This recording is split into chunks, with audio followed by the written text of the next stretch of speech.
there were people that we talked to who worked for Joe Biden. Okay? I'm not talking about Sean Hannity and Laura Ingraham who worked for Joe Biden, who watched that debate and thought, who is running the country? Because it's not that person. Now, that's not me saying that, that's them saying that, but I think it is a reasonable question. So, wow, that's got to be unreal. Like, and this is what's so interesting about the whole Biden brain mush cover up, which you so beautifully coined 5 minutes ago, is it's like the questions about like who knew, what did they know, what were people covering up, were they deluding themselves, or was it all just a big scam? And you have even some people, and this interview goes into some of that. We're gonna watch these parts of it. Is there were definitely people who knew, and there are people that were covering it up, and there are some people who were, I guess, just kept in the dark or just deluding themselves into the situation. And it is interesting that when they saw the debate, it was like the emperor's new clothes, right? Like the child called it out and everyone could see the fog is lifted. They're like, oh my God, what is this? What the fuck have we been doing? Yeah, I saw it 30 seconds in, 10 seconds in. As soon as he spoke, I was like, oh my God, this is terrible. We'd all kind of postulated it. So everyone was thinking it from, everyone was thinking Biden behind the scenes is just a vegetable, but we didn't really have any proof until the debate. So, but I don't know. They were like, there was things that you'd see in people would say, oh, look, he's in decline. You say, okay, like we see that there is a decline, but like how much? Yeah. Right. Yeah. Like how much? Yeah. And they had people had excuses, they had to claim he was stuttering or, some other issue that you'd make up, and it kind of became the dress situation of like, well, you could kind of frame things in any way and people, could see things how they want to see things. And then that was just the final moment. Everyone is going to hide behind the we were deluding themselves lie. Yeah. Of course. I don't think a lot of people were deluding themselves. Well, it's so obvious. There's an interesting part in this that we're going to play where they talk about how did that early debate, that June debate, come into being. And this is why I do think they must have been deluding themselves, because if they knew the truth, they either would not have done a debate or they would have done the debate when it was too late to change. They wouldn't have done the debate so early. That really shows that either A, they were deluding themselves, or there was some secret that even Jake Tapper hasn't been able to suss out with his reporting of someone intentionally trying to sabotage the process. Yeah, let's watch that part, because I do remember rolling my eyes pretty hard at all of those answers to that. And obviously there are a bunch of different factions going on inside the Democratic Party. So there are some that probably know and know Biden, there's no way Biden is going to make it through another term. They're making their plans. There are some that they think they could just pull off a miracle and just get Biden when he's in a good frame of mind and everything's going to work out fine. I mean, that's kind of how they're deluding themselves, I guess, that they think he's good enough to go. It's difficult for me to imagine that people are deluding themselves into thinking, oh yeah, he's fine. He's a Joe Biden of like 10 years ago, right? Or 15 years ago. I don't think they can delude themselves like that. They might have deluded themselves in the way that they're thinking he's in decline, but it's not that bad. We can muster our way through this nightmare horror show and make it to the end. Mm-hmm. Yeah, there's a clip they'll play, and we can watch it. It's kind of interesting, of when Joe Biden was debating Mitt Romney's VP, Paul Ryan, in 2012. And the difference is so stark. Yeah, it is such a stark difference between, 2012 and where we were in 2024. So I don't know if you were wanted to watch a clip where he talks about the Kamala Harris thing, which is interesting because they're basically saying, well, if Joe Biden gets out, we have to run with Kamala Harris. Everyone's like, Kamala Harris is worse than Joe Biden. He's almost dead. And everyone was getting on Joe Biden saying, well, you picked her. Why'd you pick her? Well, because she's a black woman, obviously. That's why we picked her. She fucking sucks and is a terrible politician. Right. But Right. look, as long as she keeps her mouth shut, she looks decent on camera. Mm-hmm. It's so, oh God, I hate where our politics have gone. The meritocracy is dead. And a lot of people on the left are arguing that the meritocracy just never even existed. The problem with that thinking is the meritocracy is an aspiration for society. Yes, I'm not naive enough to think a perfect meritocracy exists, right? Obviously, people are going to give perks to their friends and family whenever they have the opportunity, right? You might get someone that's not exactly the best, but they had the connection. But it's something to strive for. When the left comes out and says, oh, yeah, meritocracy just doesn't exist, it's all about nepotism. They're kind of endorsing a system that is just about nepotism, right? We shouldn't even strive for meritocracy. Mm-hmm. That's bullshit. It's a big punt on the situation where they should be at least striving for meritocracy, at least Yes. trying to move in that direction, at least, saying we should do that. Of course. Yeah. But so nothing about really, unfortunately, I think the Biden administration, in terms of his, him being president and also selecting Harris, none of that was about merit, obviously. Yeah, of So, course. Yeah, yeah. that's the problem. And then it totally fucked them. It fucked them right here. Of course. Okay, so let's go through this. We're going to be just doing a couple of clips here and there. This part's kind of interesting. This is right in the beginning. They talk about her report and the fallout from that. This was, if you recall, when they were talking to Biden and doing an interview with him to determine whether it made sense to try to go after them or charge them or do anything with he had the top secret documents or the documents that he wasn't supposed to have that he had when he was vice president in his garage. And essentially the person interviewing him came to the conclusion that they couldn't really press charges against Biden because he seemed like a doddering old innocent man who did something, innocently through negligence and age, not some sort of evil manipulative thing. And so this is kind of he was pretending, right? And so, which obviously you don't want to hear that. Huh? You don't want to hear that from like your president. Like that's pretty fucking psychotic to hear that your president is some, he can't even they can't have a trial because he's not, competent enough. But here's a kind of an interesting thing that shook out about that. The pushback was not on that, but that he was old, which I think is the tell from the White House. And the White House went to war not just against Robert Hur, they went to war against their own Attorney General, Merrick Garland. And Garland comes to the conclusion, and this is in our book, that ultimately Biden, even though he brought him on board saying he wanted a fair, just Attorney General and a Justice Department that had no fear or favor for anyone, Garland ultimately came to the conclusion that's not what he wanted. That's not what Biden wanted. Biden did not want an independent Justice Department. He wanted one that would protect him and his son. What? Oh my God. What? He wanted the exact same thing he's accusing Trump of always wanting. What? Oh my God. All these politicians are the same. What?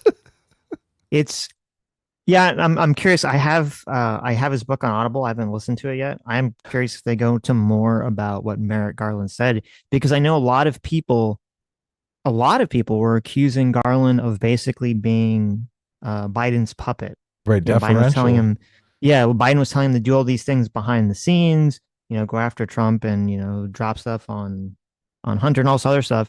And I mean, at least according to what Tapper's claiming is that he was trying to push back, that it was the opposite. And that apparently he has some quote from him saying this, which is pretty fascinating. So if he'd come out on record publicly about this. Was Biden telling him to go after Trump and all these cases that they were bringing up against him? Well, there was He probably was. He's like, get that guy in jail.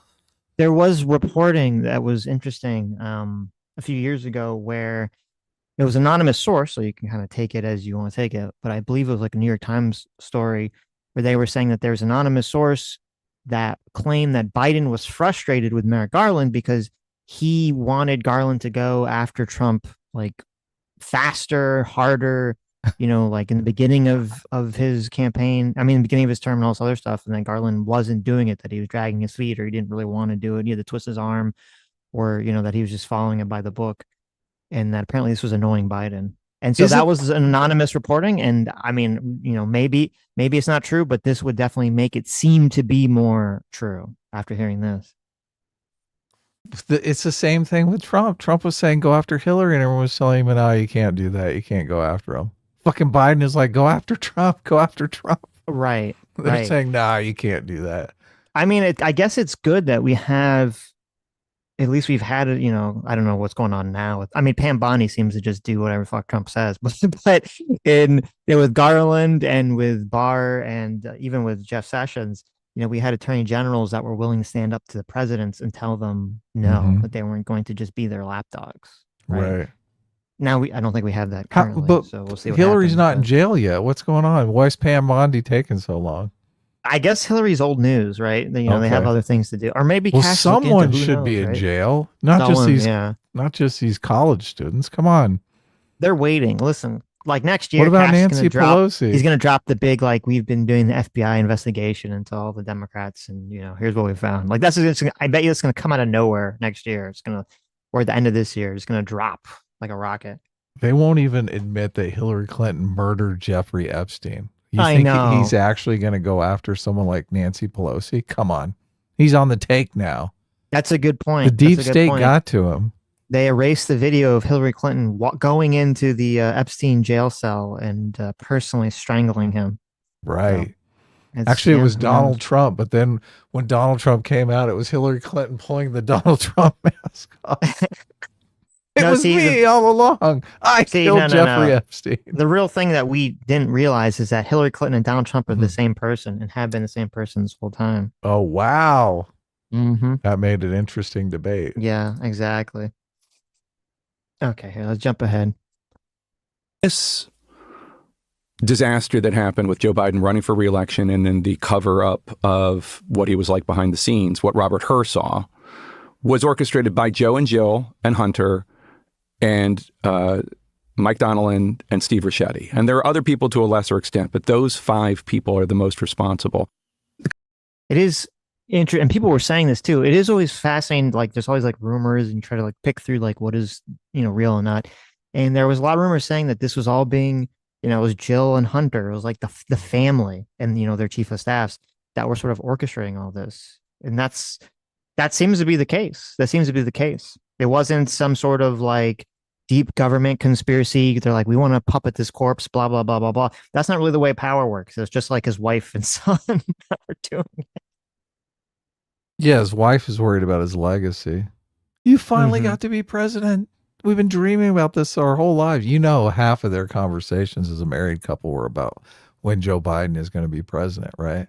Yeah, maybe. Of course, it's probably been their aspiration, their family aspiration their entire life. He finally becomes president. He's such a geezer. He's basically out of commission in the first year. Well, and part of it might have also been, and I don't have the time code for this because it's not as important, but there's part of it where he talks about, Joe Biden's son had died, Bo had died of cancer. And so he was like freaking out that like Hunter was going to go to jail or something. So he's going to lose like both his sons. And so he could have had this idea, or maybe his wife had this idea that like, even though I think it wasn't Hunter's mom, but his wife had this idea that, you need to be president again to protect your family, right? Yeah, sure. Okay.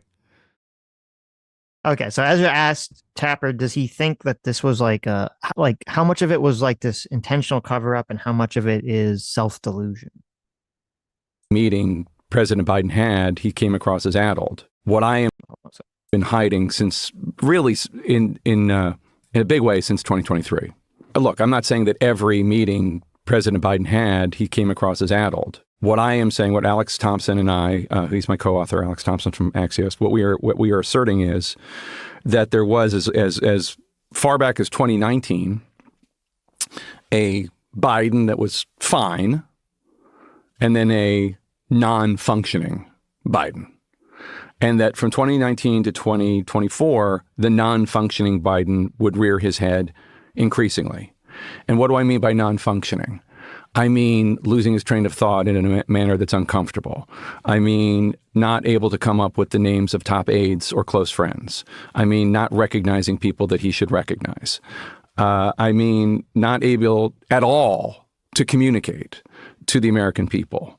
And I think there's a degree to which, and this metaphor was used by so many White House aides we interviewed, the frog in the boiling water.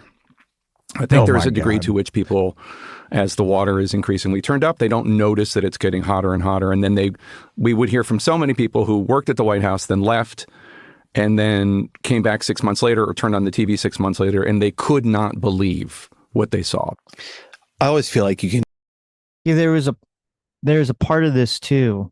I don't remember what time code it was. They were talking about how when there were rumblings behind the scenes, when people started to really realize what was going on here, that they'd always be like, what, do you want Donald Trump to win? What do you want Donald Trump to win? Like they keep holding it over people's heads to basically coerce them into silence until obviously it all falls apart. Yeah, to hiding the reality of the situation. Mm-hmm. Yeah. You can track this across the couple of elections. Biden rescues the ticket to some degree in 2012 after Obama's bad first debate with Mitt Romney. Biden mauls Paul Ryan. You can cut tax rates by 20% and still preserve these important preferences for middle-class taxpayers. Not mathematically possible. It is mathematically possible. It's been done before. It's precisely what we're proposing. It has never been done before. It's been done a couple of times, actually. It has never been Jack done Kennedy before. lowered tax rates, increased growth. Ronald Reagan. Now you're Jack Kennedy. Ronald Reagan. Republicans and Democrats. It's an exception. It is like night and day to see that difference. It is. Was that Yeah. that was the Obama's first term though? That's 2008, right? No, it was the second term. That's Oh, 2012. it was? Okay. Yeah. Because remember his first term was McCain and Palin. Oh, you're right. Yeah. You betcha. I really don't remember. Should go back and see that. I do not remember anything from Biden's debate with Sarah Palin. I remember she wrote on her hand and everyone gave her a hard time because they That's had the right. picture from behind her and you could see Right. the writing on her hand. Right. You're like, what did she write there exactly? And they were like, I can see Russia from my house is written across her hand. There you go. There you go. It's so funny. She'll never live that down. It's kind of unfair, even though I think Sarah Palin's like a horrible person, so I don't care. But it's funny, like that line from Tina Fey doing the impression is like what probably 99% of Americans think of when they think of Sarah Palin. I can see Russia from my house. Think is responsible for decisions that protected Joe Biden the way that we're talking about. I would say Anthony Bernal, who was the chief of staff for the First Lady's office and perhaps the most powerful chief of staff in the history of First Ladies, and Mike Donilon. And those two would convey the wishes of the president and the first lady. So when the decision was made by Joe Biden that he was going to run for re-election, that decision would be conveyed to the staff from Anthony Bernal and Mike Donilon. Mike Donilon would say, presidents get to decide if they're running for re-election, and he's decided he's running for re-election. End of story. Anthony Bernal would say, you don't run for president for one term, you run for president for 2 terms. And they were... It's so weird that you said the first lady's chief of staff, usually the chief of staff of the first lady doesn't have like any power. They're just sort of, their job is to just be like, oh, the first lady is going to be at a museum dedication. The first lady is going to set up a garden somewhere, right? The first lady is going to, do something for charity, right? They're just supposed to be sort of organizing and dealing with like all the little like, the ceremonial nice things that the first ladies generally do. It's totally insane to think that the first lady for Joe Biden was like seizing power to actually try to influence the administration in some way because Biden was like so out of it. And she was apparently calling the shots or something. Yeah, seems obvious. This happened with Reagan. A lot of people thought Nancy Reagan was running the country late into Reagan's second term. So and this idea that just because it's tradition for someone in their 40s or 50s to run for a second term doesn't mean someone in their 70s should run for a second term, right? Yes. Let's be realistic here. Jesus. It is so, the ego and narcissism from the Bidens was just out of control. Yeah. Completely out of control. But yeah, no, it happened with Reagan, it happened with FDR. So, and people deteriorate fast when they get old. So it seems sneak obvious. up on you. Yeah. Conveying the wishes of the first couple. And in the book, we talk about this.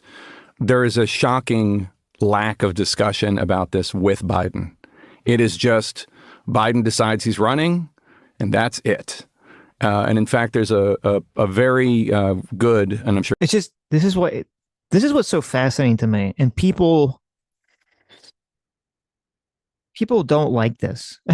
Don't like that. Whenever because I remember there's all these conversations when this was going on, like how did this happen? What was going on? And everyone's thinking, oh, there's always like these highly competent, conniving elites that are like behind all these decisions that are, doing this chess game, this 10D chess game. There's all these conversations about like, oh, the elites, they were maneuvering Biden and using him as like their corpse puppet for their blah, blah, like whatever their goals was and all this alignment and all this other stuff. And then it turns out it's like, no, like no one really had a conversation about it whatsoever. Biden and his wife were just like, fuck you, we're going to do it. And that was really about it. And no one even got to have a conversation with him. It was just two or three, and Hunter, just three people's fucking ego. And that was what decided the course of this. Yeah, a bunch of cowards, though. So they should have stepped up. I mean, Yes. ultimately, people did step up. But, I mean, Dean Phillips saw the writing on the wall, and he was running for president, right? Yeah. Jank saw the writing on everybody. the wall. Well, but Dean Phillips was actually in Congress, and everybody, Right. he became a mortal enemy by everyone for doing what he did. But it turns out he was the only one doing the right thing. That is, yeah, that's true. That is unfortunate. He got kind of Lambasted. He got lambasted. I don't know if he ever really got any reward for that, for trying to be the. But that's exactly why these situations occur throughout history. They occur with Biden. Everyone's they occur fucking cowards. with Trump. They occur with any president. Is like no one wants to be the person who like first calls out the problem with whoever's in power, and then like they get shit canned, and then a few months go by, and suddenly everyone's like, "Oh, I guess there is some problem here," and they never get rewarded for it. Yeah, that's one of the 48 laws of power. Don't be the bearer of bad news, and you're definitely the bearer of bad news in that situation, aren't you? You are. When you're pointing to definitely Biden are. and saying, "Look, Biden is completely a vegetable, and Trump is going to win the election." Yep. All of a sudden, you're fucking hated by everyone. sure you know him already. John Anzalone, the pollster, who he worked for Biden all the way back in the 80s when Biden was plagiarizing speeches in Iowa. John Anzalone has known and loved Joe Biden forever, and Anzalone wants to poll for it. He wants to see what are the liabilities, how do we do this? Obviously, he's aging. And Anita Dunn says, we're not polling for this. The decision's already been made. And there is not one meeting where they all sit down and talk about this and kick the tires of it. They didn't even do polling. They didn't do anything. They're just like, fuck it. We're just doing it. Eat shit, America. Eat shit, They didn't Democrat want the Party. polling because they knew it was bad. Yes, 100%. They knew it was already bad. Yes. I thought Biden was too old in 2020. I was A lot of like, people did. no way I'm voting for this guy. He's too fucking old. Well, that's why this is like, these people are so, and it's scary how detached people are from like the zeitgeist sometimes. Because you're right, a lot of people, if it wasn't Donald Trump, if it was any other bog standard Republican, I don't think there's a ghost farts and a snowball in hell that Biden would have won in 2020. Because you're right, a lot of people were like, oh, he's pretty old. And he only won because people really fucking didn't like Trump, and also because they felt like, well, he's gonna, he's not gonna run again. He'll pass the baton to another Democrat or to Kamala Harris or someone else. He said that. Right. He fucking lied to everyone. Yes. Yeah, he did. You're right. He did say that, and obviously that's not what happened. Actually, And Jen O'Malley Dillon, his campaign chair, didn't want Biden to debate Trump for any number of reasons. But then the Her report dropped, in which there were serious questions and a permission structure for folks in the media to talk about the aging issue. And then Anita Dunn thought, okay, we do have to do this. We have to show that he's okay and he can do this. And okay, so maybe that's interesting. And maybe if it wasn't for the Her report, there would have been no debates. How crazy would that have been? Like, that would have been, I don't think Biden could have won. If Biden's team refused to do a single debate, everyone would know why. They'd be like, well, why else? There's only one reason, right? And it had been this crazy, very damaging, more damaging than it was, gaslighting campaign from a lot more people on the left, just trying to come up with every excuse for why, Biden wouldn't want to debate Trump. Oh, he's going to lie. It's not worth it, blah, blah, blah. And everyone knows it's just bullshit. Yeah. That's where the June debate came in. An eagerness by Biden to change the subject from himself to Donald Trump. So on some level, doesn't the June debate imply this is not a cover-up, that they believed he could do this? He thinks he's going to kick Donald Trump's ass. This is what happens to old people too. They way overestimate their abilities. Yeah. I mean, that's why I said the ego and narcissism from the Bidens is just, it's astronomical. It's crazy. They're like, oh yeah, there's concerns that you're too old. I know. Let's do this debate where I'm going to totally like annihilate him. Does a debate, completely self-annihilates and implodes. Yeah. I would say it was malpractice by his people, and the degree to which they were not honest with themselves about Joe Biden's abilities and such is kind of striking.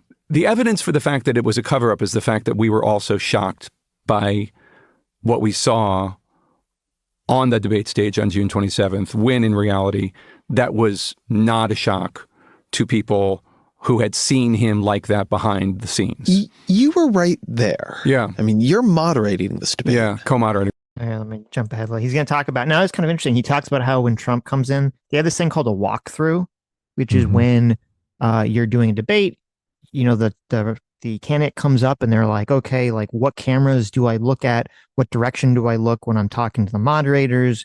Do I, are there's going to be a split screen where the light, like there's all this like little technical information that you need to know when you're doing a debate. Yeah. And he talked about how Trump came in and Trump is like on top of it. Obviously Trump, has a long career at TV. So he's all like, boom, boom, boom, boom, boom. It's funny. He's like, I don't know what energy source powers Trump, but it's very fascinating because, we saw there's like the million Pac-Man videos that kept talking about how Trump is in like this cognitive decline. And I just, I think Trump has lots of problems, but I don't think he's in this cognitive decline, at least not anything comparable to Biden's situation. Yeah, he's obviously a night person, right? The debate's at 9 p.m. and Trump is just getting going. Yes. The interesting thing that we're skipping past here for me was when Biden starts speaking. Well, he does one of the questions and he loses his train of thought, and Trump completely punches. We're gonna play that clip. Oh, okay. Yeah. Okay, maybe it does. Maybe we're gonna see it then, because Dana Bash writes a note to. Yeah, I have that. Okay. And I'm just like, what the fuck? Also, I think it's an important thing in their heads, as I understand it. They sort of see him as a clutch player. He gives this pretty excellent, at least for him, at this period, State of the Union address in 2024, and he's vibrant and he's loud and his quiet voice is gone, and there's all this talk about do they have him on stimulants? Right. But I think they had come to the view that Biden can perform in the clutch. He's a gamer. That's what they say. He's a gamer. So this is kind of apparently this was like the cope that the Biden team had crafted of why they deluded themselves into believing that somehow Joe Biden was going to pull out this magic debate performance. Look at the legend of Joe Biden and everything he has overcome, and not realize that infuses the man with a degree of, not just the man, but the man and his family and his supporters with a sense of, this guy rises to the occasion, and it doesn't matter what fate throws at him, and fate has thrown a lot of horrible things at him. He will rise. And his whole philosophy, as he lays out in one of his books, is get up. His dad used to say to him, get up.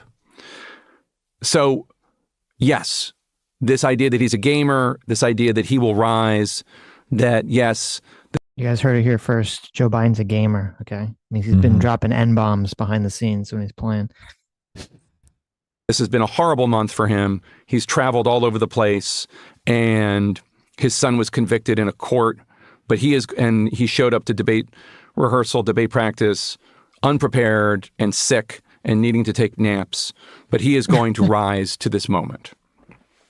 Okay, yeah, I get it. That's how they think about these things, and that's how Joe Biden thinks about these things. Because at 8:30, I'm supposed to be out on stage, just sitting there, and we're doing lighting and all that stuff, and I can't go out there because Joe Biden has just shown up a half hour before the debate. He's supposed to have been there hours before, and why was he so late? Because he didn't think he needed to do it. He didn't think he needed to do a walkthrough, which is crazy. Every candidate does a walkthrough. Barack Obama did walkthroughs. Like, you just do this. So do you think it was, so he's saying that it was pure ego. I wonder if there was something else going on, if they were trying to pump him with stimulants or something the last minute. I don't know, they're doing some sort of magic, trying to shove drugs down his throat and have him, not come out till like the very last second to make sure those drugs were as potent as possible.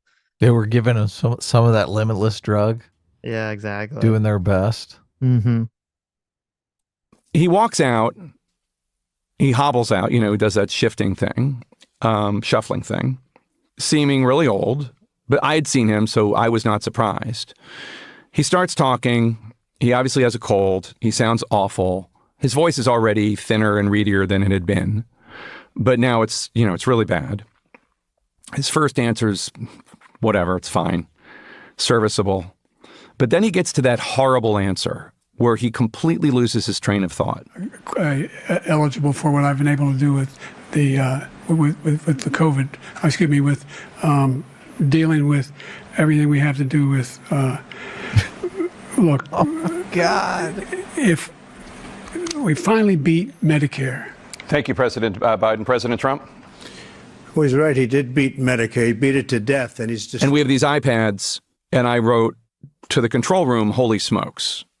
And Dana writes to me on a piece of paper, "He just lost the election." I mean, that's correct. That is correct at that moment. That was it. Yeah. Yeah. It's one thing about this debate, and it was why his just complete absence of doing any serious extended oppositional interviews, just tough interviews. I don't mean like with Fox News. I mean, say with you, was I think worrying. You can talk about communication style. You can talk about how somebody comes off when they're communicating, but one thing communication is supposed to reveal is train of thought, is how people are reasoning under pressure. And what I watched in that debate was somebody who, under pressure, was not reasoning well. You would not want this person in the meeting with Xi. You would not want this person exhausted after a couple nights of poor sleep in an international crisis. You wouldn't really want this person being the principal, structuring and deciding between competing alternatives. Everything he's saying here is so obvious, and everybody thought of the night of the debate. The night of the debate, everyone was thinking, "Oh wow, we don't have a president." Yeah. And they continued to say that. They were like, "Who the hell is running the country?" Yep. So yeah. The way he's framing it is just like, yeah, no shit, Ezra. No shit. Yeah. And it's interesting because Ezra, I believe, he actually wrote articles in like February, like months before the debate, saying oh, we needed someone new. Yeah, he wrote. Wow. Okay, good. Yeah, here it is, February 16th. Democrats have a better option than Biden. And he talks about how, he's unfit because he's old and everything. And there's an article, a counter article called Ezra Klein is completely wrong, and here's why. That obviously of course, everyone's got their massive cope going. Right. So So there definitely were people trying to raise the alarm about it before the debate. If they had better Democrats that were already in the public eye, I think they would have dumped Biden a lot easier. They didn't have anyone that they thought was a credible threat against Trump. I think that's part of it. I think there's two things. I think that's part of it. If Harris wasn't such a disaster, if they had an actual good vice president that people felt comfortable with, they're confident with, then yes, I think a lot of people in the media would have been more inclined to like jump on it. But so much of it is just the dictates of the person who has the power. So as long as Biden grabs the reins and says, no, I'm not giving him up, like you're going to have all the people below who in their mind, they do this calculation. They say, okay, I can attack Biden and say that he should drop out. But if he doesn't, all I'm doing is helping Trump win. And so then they get gun shy and they don't want to do that. Yeah. You have to have some larger coalition form behind the scenes that agrees to take the political heat together. Yes. So that it's not too much for one person to withstand. And Right. all you had was poor Dean Phillips and Jan Kuker, the only ones Yes. taking the political heat, and obviously Right. it was destroying both of them and not Right. really getting anywhere. So Mm-hmm. ultimately they did band together. So Well, once it became untenable, obvious that they couldn't Yes. hide it. Yeah. Yeah. And even, it's crazy that still, even to this day, there are a bunch of people who still try to gaslight themselves, other people, into saying that, it was wrong that Biden was drummed out of the presidency and all this other stuff. Biden was an amazing president. Yep.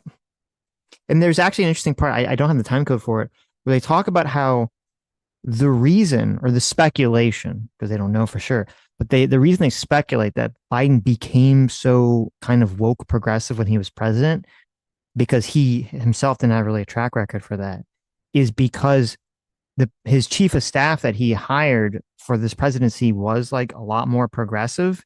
And basically, when he became president, because he was so enfeebled, he basically passed off so much responsibility to his chief of staff, and basically he ran the whole thing. And that's why his presidency was way more to the left than Biden ever was. The chief of staff was the president. Essentially, yeah. That's so insane. I think that happens a lot, actually. I think that's kind of what's going on right now with the Trump administration, obviously.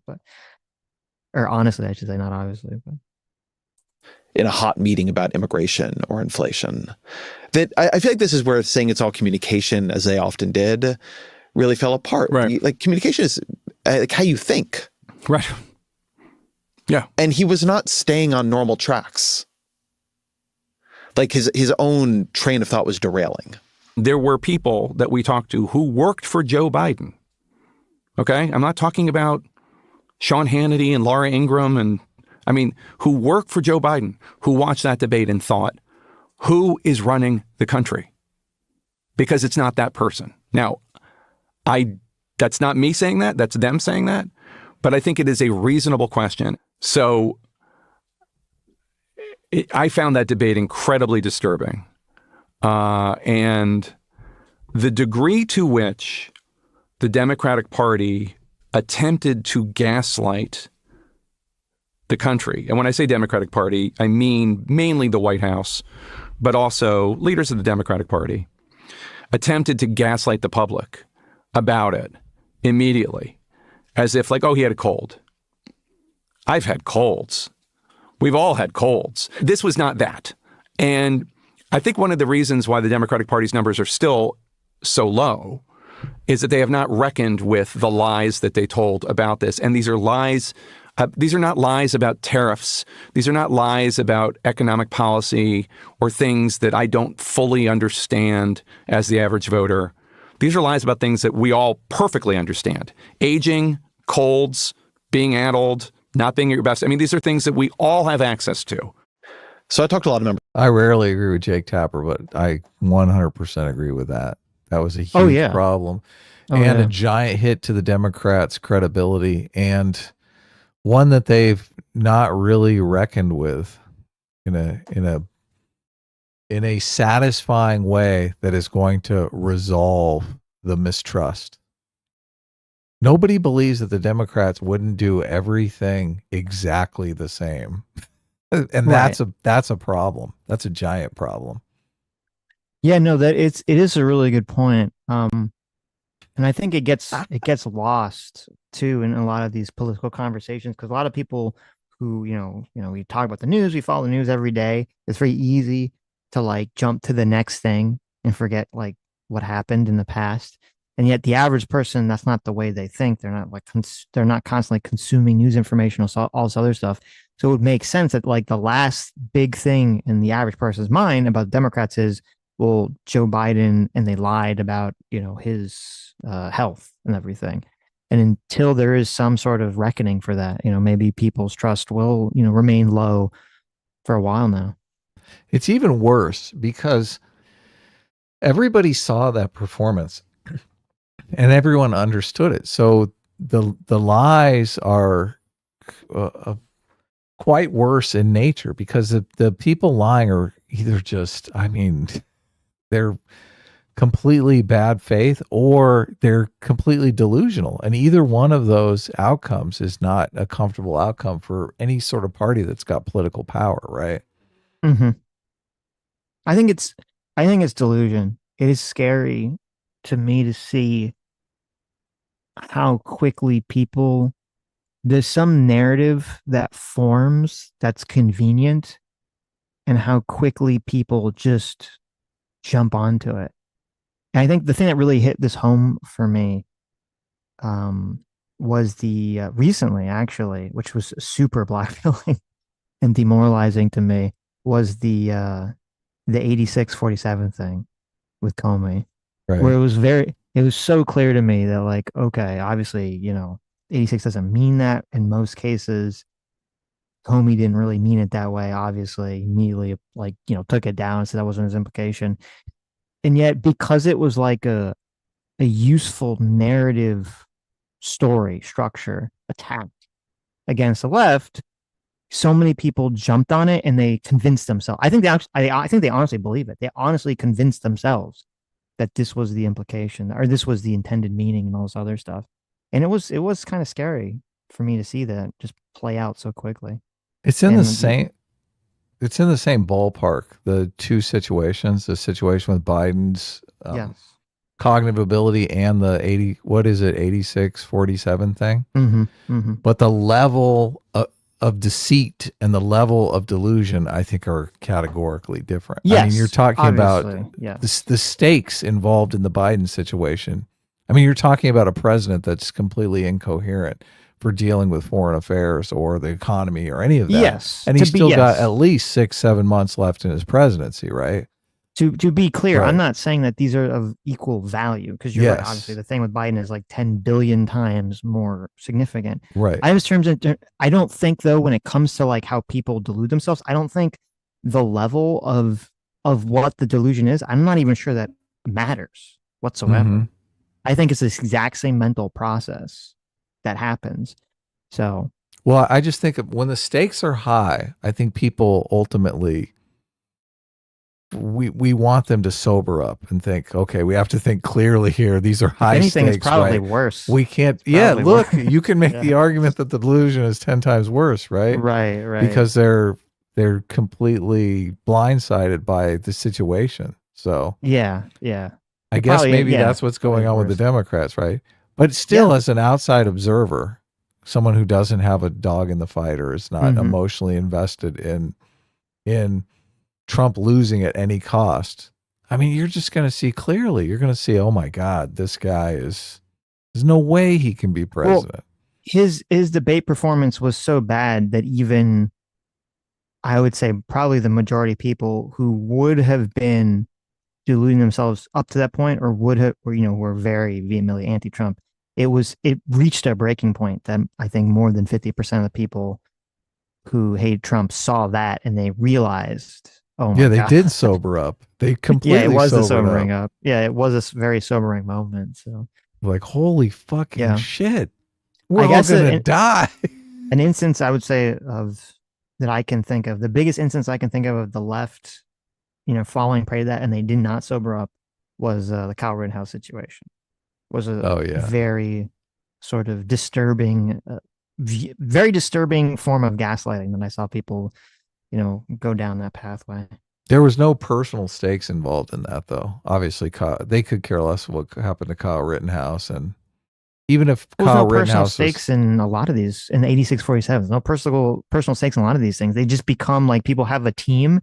It's like people that get so fervent over their sports team. It's the exact same emotion driving it.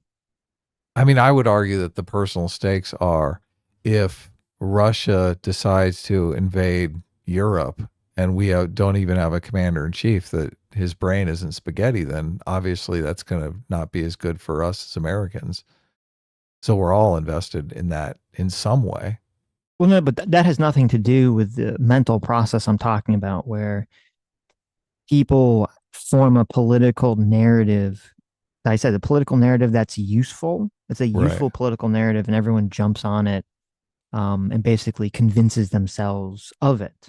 I get that, but it doesn't have it has nothing to do purely with of like the stakes. Of you're the saying situation. that, like, right? You're saying that you would hope that if someone has a personal stake, or the stake of whatever the delusion is very high, right, that would sober people up. And I see no evidence that would be the case. In fact, it's probably I wouldn't be surprised that the more personal stake you have, the more easy it is for you to delude yourself into this process.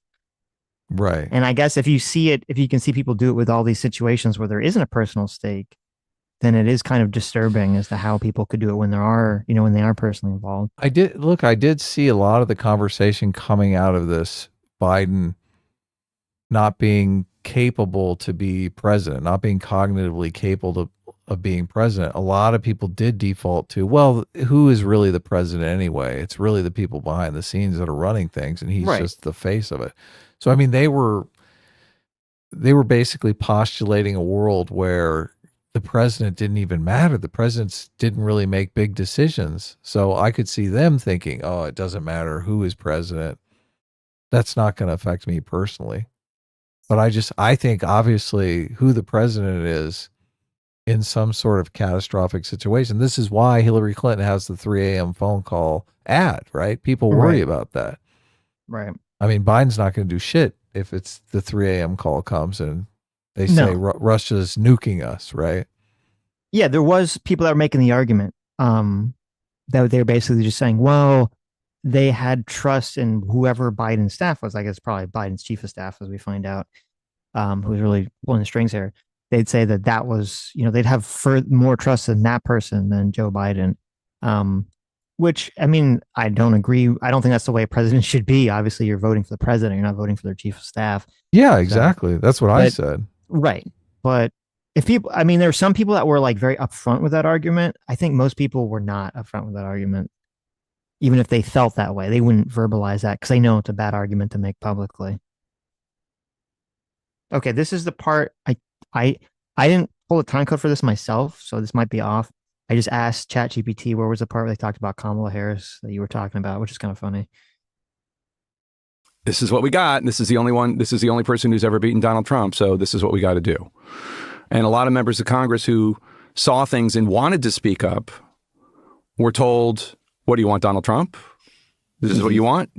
They were called a traitor. I want you to be more specific, because that isn't what they were told in a way.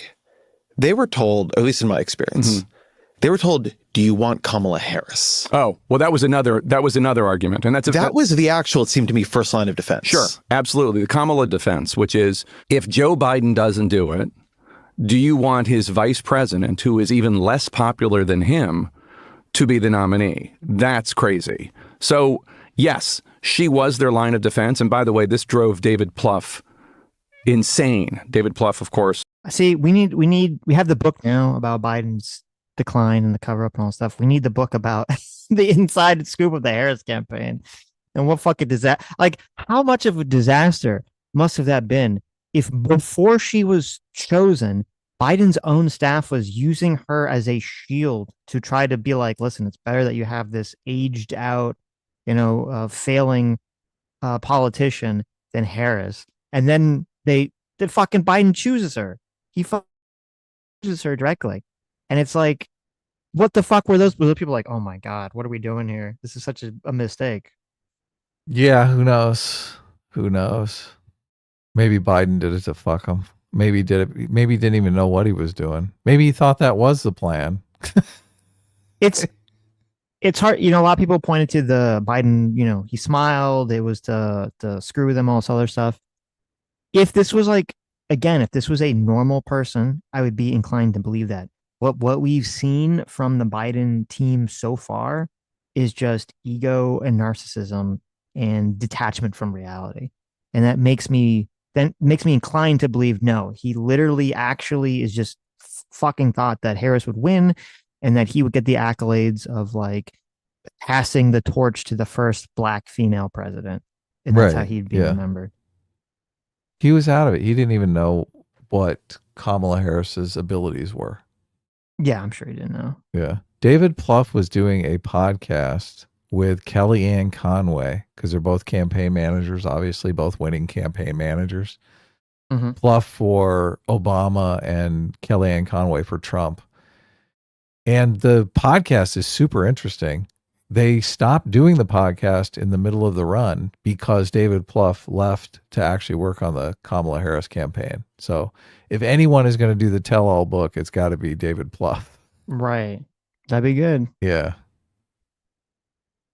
He was Barack Obama's incredibly successful 2008 campaign manager, served as a senior advisor to Obama, and then basically retired from politics in 2012 until he was called back to help Kamala Harris run for president in July 2024. And this drove Plouffe crazy because Plouffe's whole argument was, you picked her. You picked her to be the vice president. If you didn't have confidence in her, you shouldn't have picked her. And he knows what he's talking about because he and Axelrod helped pick Biden for Obama. Well, this was a thing that drove me. It's so funny. He did the same thing that McCain did with Sarah Palin. Same exact thing. Yep. Listen. It's so bizarre. There's some kind of message here about old white men choosing diversity hire women. Unqualified women. Unqualified, yes. The VP choices. There's so many. There's so many qualified women, and I just don't get it. There's got to be somebody they could have chose. I guess the problem is they're white women, and everyone's like, "Oh my God, they're gonna be like a white woman." Yes, people hate white women now. It's so sad. It is interesting that they because they could have chosen. I'm sure they could have chosen a black guy like Wes Moore, or I don't know if he'd want to do it. I forget his name, the Cory Booker, someone like that. Maybe they would have taken up. I would have bet that Cory Booker is someone who's a more accomplished, existing black politician would have leapt at it because they would have all probably seen it as, okay, Biden's only going to be president for one term, and then I'm going to, become his successor, right? But there was just this idea. It seems like the Democrats, and I guess it makes sense because of the way the demographics have shifted with the voting, is they're like, we need women. It has to be so women focused. That they were like, no, it has to be a black woman specifically. Terrible. That I think was decisive. Mignon Moore was in charge of the 2024 Democratic Convention. Longtime Democrat. Okay, so this is about what was it that finally got Biden to drop out, to change his mind? Democratic operative, very respected in this town. When she got the job, she set up a thing, an unofficial group called the What If Committee. And the What If Committee was there to talk about, well, what if Biden drops out? What if the protests are so bad they shut down Chicago? Just any possible thing. One of the reasons why it wasn't as difficult in 3 weeks or whatever it was to swap out 3.5 weeks, I think it was, between Biden dropping out and the convention, why it wasn't as difficult to do is because Mignon Moore had decided they were going to have decorations in as vanilla a flavor as possible, so that if somebody else's name needed to be in there, it wasn't like everything was in the shape of Delaware. Let's put it that way. The What If Committee was in touch with all the delegates, and they were monitoring everything. And eventually, before the weekend where Ricchetti and Biden and Donilon talk.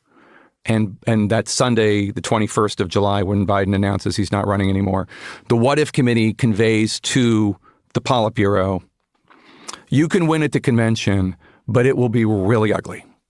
They were losing delegates to that degree. The delegates were losing confidence in the president. They were with him 100%, but after the 3 weeks of torture, they were out. Not all of them, but enough of them that it would have been an ugly, ugly fight. And Biden would have won, but it would have ripped the party apart. So when Biden... So it's kind of interesting because the reporting on this at the time was Nancy Pelosi comes in and she basically strong arms Biden into quitting. And this is like, well, actually, it was because he would have lost so many delegates that even if he would have won, it would have been like this huge embarrassing upset. And the party would have completely fallen apart, and, being able to for him to even really run his campaign after this was really the final pressure that got him to finally This is good. We finally know. Yeah. We know what the pressure point was. A bunch of delegates were going to not vote for him. Yeah. Yeah. We postulated that they were threatening to 25th Amendment him and take him out of office, but that wasn't it. They had lost delegates at the convention, delegates that were sworn to Biden were going to not vote in abstention or vote for another candidate. And it would just be fucking embarrassing for him. Right. Yep. He would walk away with enough delegates to actually win because they fucking didn't let anyone else run. Yes. What a loser. What a loser. Now, it is interesting that that's what happened. To me, it's worse because I would have preferred Nancy Pelosi or someone coming in and threatening the 25th Amendment. I would have preferred that because to me, that would have been more responsible. Is to say, okay, you're obviously not mentally competent enough to be the president. Like, that's really putting your foot down. Of course. Yeah. But all these people are pussies. Right. This is, look, in the delegate fight, it's all the delegates are these lower level people in the Democratic Party. So they do to pull together and take the heat collectively. So nobody's going to get really isolated. Right. Though, if the people in Congress put their foot down, aren't they the ones that are supposed to 25th Amendment him? Oh my God, they don't want to do that. Well, no. So the way it works is, the vice president. Yeah. Yeah. I believe it's the vice president and the majority of the cabinet. The cabinet has to vote to do it or declare. Yeah. And Biden's cabinet's never going to do that, obviously. Well, that was the thing. Yeah. I mean, obviously it depends if they were all cowed. I don't know what Harris was doing. They hadn't talked to Biden for 2 years, but obviously if the cabinet was all being cowed by the chief of staff, they would never have gone along with it. So, It's funny that you got this book. I was wondering if you were going to. I did get it. I was very interested to read this. Yeah. I was thinking of getting it too. Yeah. I don't know if it's might just be a bunch of stuff we all already knew. Talks about he dropped out because he didn't want to have a divided party. He means it quite literally. He doesn't mean emotionally a divided party. He means an ugly floor fight on the convention floor in Chicago, and it would have been nasty, and there was always the chance he would have lost. But even if he'd won, it would have been really ugly. And I think Donilon and Ricchetti and Biden just ultimately concluded, these bastards are chasing you out. There you go. There you go. And so it was, and Biden will now go down in history as an utter failure. Good job. Way to destroy your reputation. Yeah. It's so crazy. How embarrassing. Well, he blames it. He blames it on them. He still believes that he could have won the election, which is just delusional, completely delusional. I know. Can you imagine? Now he has some aggressive form of cancer. Yeah. It's like the first, we haven't even made through the first year of the presidency. I know. And it's it seems impossible that they didn't know that, obviously. That he had cancer? That he had cancer, and yeah. So the whole thing is just so reprehensible, despicable. egomaniacal, psychotic. If he died in office too, and the first woman president was Kamala Harris because she was vice president, just such a black mark on American history. Whoa. Phrasing. The first female president. Mhm. Look, I didn't say an Indian mark on. How dare you? The first female president is a woman that most women despise. Fucking despise. Unelected, right? Completely unelected. Oh, the Kamala Harris simps will come out and say, "Oh, she was elected with Joe Biden, though. That's part of the election." Yeah, right. Not Give the me a same. break. It's not the same. Yeah. Yeah. Yeah. The Just first female president is a DEI hire who is unelected. Yeah. Who's a DI hire, who's not competent, and then they don't even win through the process. They're handed it because the old white guy died. Yeah. That would have been, oh my God, that would have been horrible. Oh. Yeah. The first female president of the United States has to be elected in a fair election. And look, they keep thinking, oh, women will vote for any old woman. No, they won't. Are you kidding me? They want the person that's going to represent them as a category to be stellar. Yes. They want an Obama or a Clinton or an FDR. A Bill Clinton. Yeah. Not Hillary Clinton. Yes. Obviously, saying, Hillary Clinton wasn't a Bill Clinton. No. Good save, though. I'm glad you made that I would clear. get you there. Is Trump in that category? Yes. I mean, Trump's of what? Is Trump an Obama? Is Trump a Bill Clinton? In terms of like, I mean, obviously charisma when it comes to speech and stuff. Yeah, definitely. Yeah. 100%. 100%. Obviously, the right will argue that he's much better than Obama or. Well, so I mean, it's the same thing. Clinton. Like, you have to look at it from the party's perspective, because obviously the people on the right fucking despise Bill Clinton with the hatred of 1,000 suns. They despised Obama, so. But then the left, at the time anyway, Bill Clinton was adored, Obama was adored, and same thing. So Trump is adored by the right. Yeah.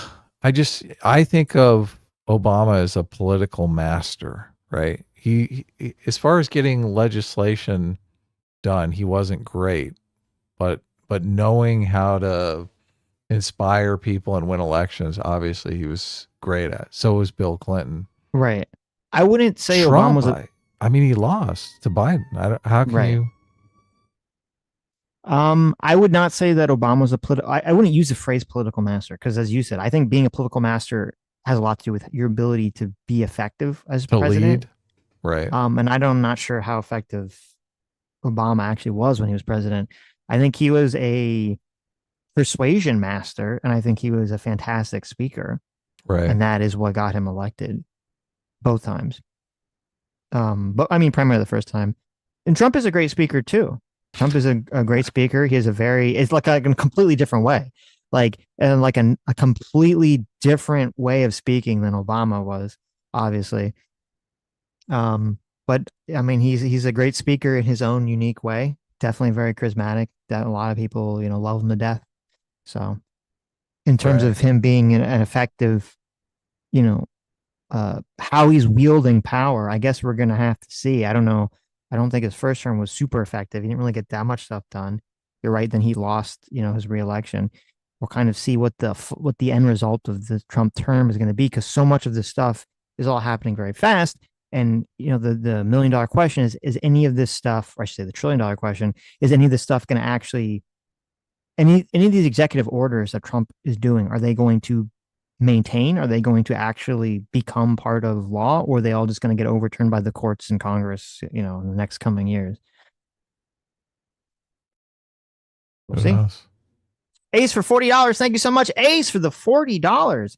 Says Noah Sampson tried to smear the 2 unalive peace activists who were endgamed by the pro-Hamas activists recently. Dude is bipolar, so his evilness makes some sense. I'm heartbroken MSNBC commentators were condoning this evil. I've been a lifelong Dem. I was once progressive too, and seeing it become so evil and seeing the dude, bro, morons condone the murder of good people is the apex of blackpilling. Whoa. No, okay. So yesterday there was this like communist guy who, I believe he's like part of like the Communists or Socialist Group of America or something, who went to the Israeli embassy in DC and just killed like 2 random fucking people that worked there. Who, I don't know if, do you know anything about these people? Because I looked into it. It was This super sounds sad. horrifying. Yeah. And the 2 people that this person just shot, like these random people. I don't know if they were just outside or something. They were a couple. They're going to. He was like literally going to propose to her, like they're going to be engaged. And one was American and one was Israeli. And the Israeli guy was actually Christian Israeli, and he just, this fucking random psychopath just shot him because he's like, oh, and killed him because, get a free Palestine or whatever. Totally unhinged. I did not see. You're saying that Noah Samson was in favor these of this? 2 innocent people that died because of this nonsense. Noah Samson was smearing these 2 people. Yeah. What is the What show me? That's major psychopath behavior. I've always suspected Noah Samson of being a psychopath, and that is like, Right. What did he send? If he talked about it or said something, send to me because I'm curious.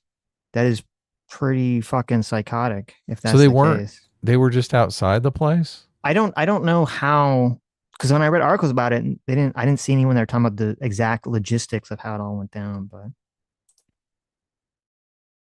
Right. That's awful. okay, wait here. I don't know if this is it here. I found a clip. Here, you can bring it up. Okay, Twitter's totally. I know Twitter's been funky today. Okay. Let's see. Okay, I sent it to you. I don't know if you can. For some reason, my Twitter DMs are only working on Firefox and not on Google Chrome. So I'll see if this is the clip. If someone has some clip of him saying something crazy, send it to me. But we're gonna read some super chats and then we're gonna talk about the Dave Smith stuff, right? yeah, we're gonna watch the Dave Smith Krystal Ball. We're gonna watch a little bit of it. We're not gonna watch the whole thing. Okay. Watch like 5 or 6 minutes of it. But okay. Because I was curious if Hassan was gonna react to it or something. So, but he hasn't. At least before this stream, he didn't talk about it yet. So we'll see. Oh, the situation with the couple?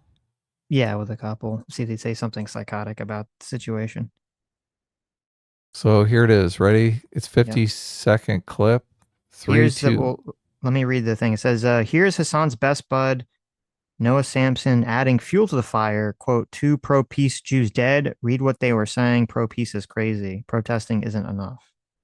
Okay, so let's play the clip here. 3, 2, 1, go. Smart move on not covering current events, by the way. You mean specific current events or in general? Because, yeah, I think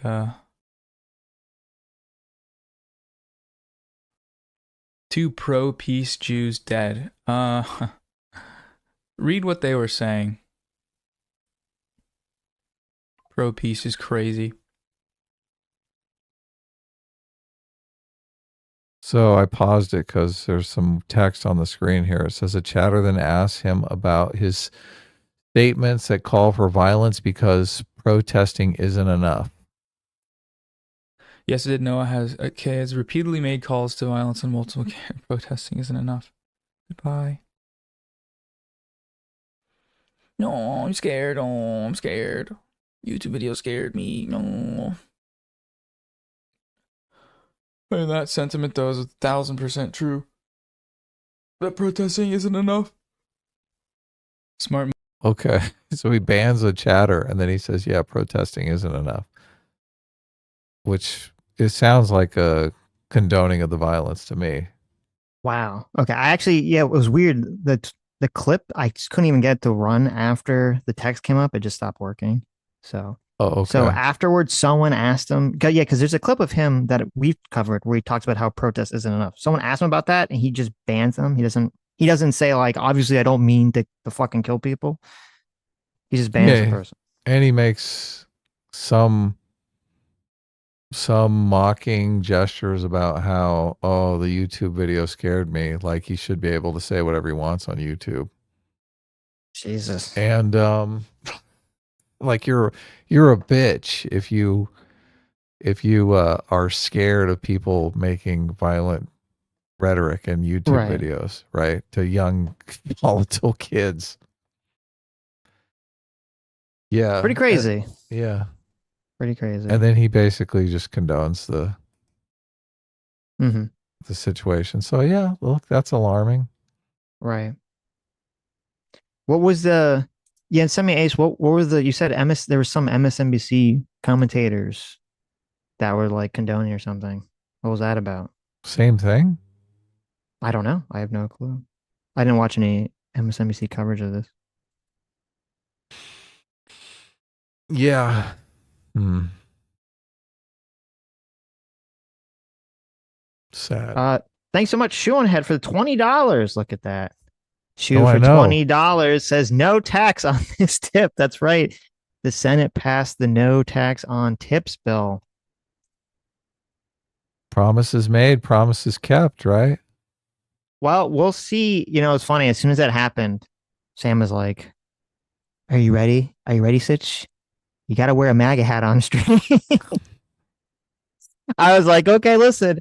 If they pass the no tax on tips bill, and if YouTube is able to legally change the classification, legally change the classification of super chats to tips, okay, no, that wasn't the concession. Look, you're changing the deal. What are you talking about? That was literally always what I said. I said if they pass the no tax on tips thing, and we can get super chats to be considered tips, so so that you and I don't have to pay tax on them. That was the whole thing. Then yeah, I will be like, okay, I'm on the Trump train now. That was and part of the deal. You can put a little MAGA hat on the Sitch avatar. That was part of the deal. That was always the deal. Why would I wait? If they pass no tax on tips and didn't affect me, why would I give a shit? For all the people who make tips and are going to get a tax those cut. people. Fuck those people. Oh, you're so you know what? I'm gonna give them a lesser tip now because it's the same. It's equivalent, right? Yeah. Look, you just take the tax out of the tip. You're like exactly 20% left. I could give like 5 to 10% less tip now because they don't have to pay taxes on it, right? That's how that works. Going back to 15% tips. Going back to 12 to 15%, baby. Okay. 10%. It's tax free. Right. Look, there you go. My Dumb Movie says Sitch said this. I can confirm this as the official Sitch and Adam canon keeper. Okay. See, there you go. I was just hoping we were going to get him in a MAGA hat. Listen, I'm hoping. Okay, I'm praying. I want my tax-free super chats. Okay, that'd be super nice. The market sold off yesterday. Yeah, did you see why? There was some problem with the bonds. The bond market's still doing pretty shitty, apparently. So people were worried about that. Yeah, the 20-year yield was up. Mm-hmm. Okay. So, yeah. Let's go ahead and get to this. Which for me ain't bad because I do have some treasuries that I keep buying, and the interest rate was supposed to go down. It's not been going down. It's been kind of stable at around the 4% range. So, are you buying straight treasuries? I have some, yeah. Oh, okay. TreasuryDirect.gov? No, I do it through. Can you do it directly? I've never done that. Yeah, you can. TreasuryDirect.gov. You can buy treasuries straight off, just like a savings account. I should check that because I've been doing it through banks, so I don't know if they futz with it a little bit. Yeah, I discovered the interest rate on treasuries is tax free. Like, wow.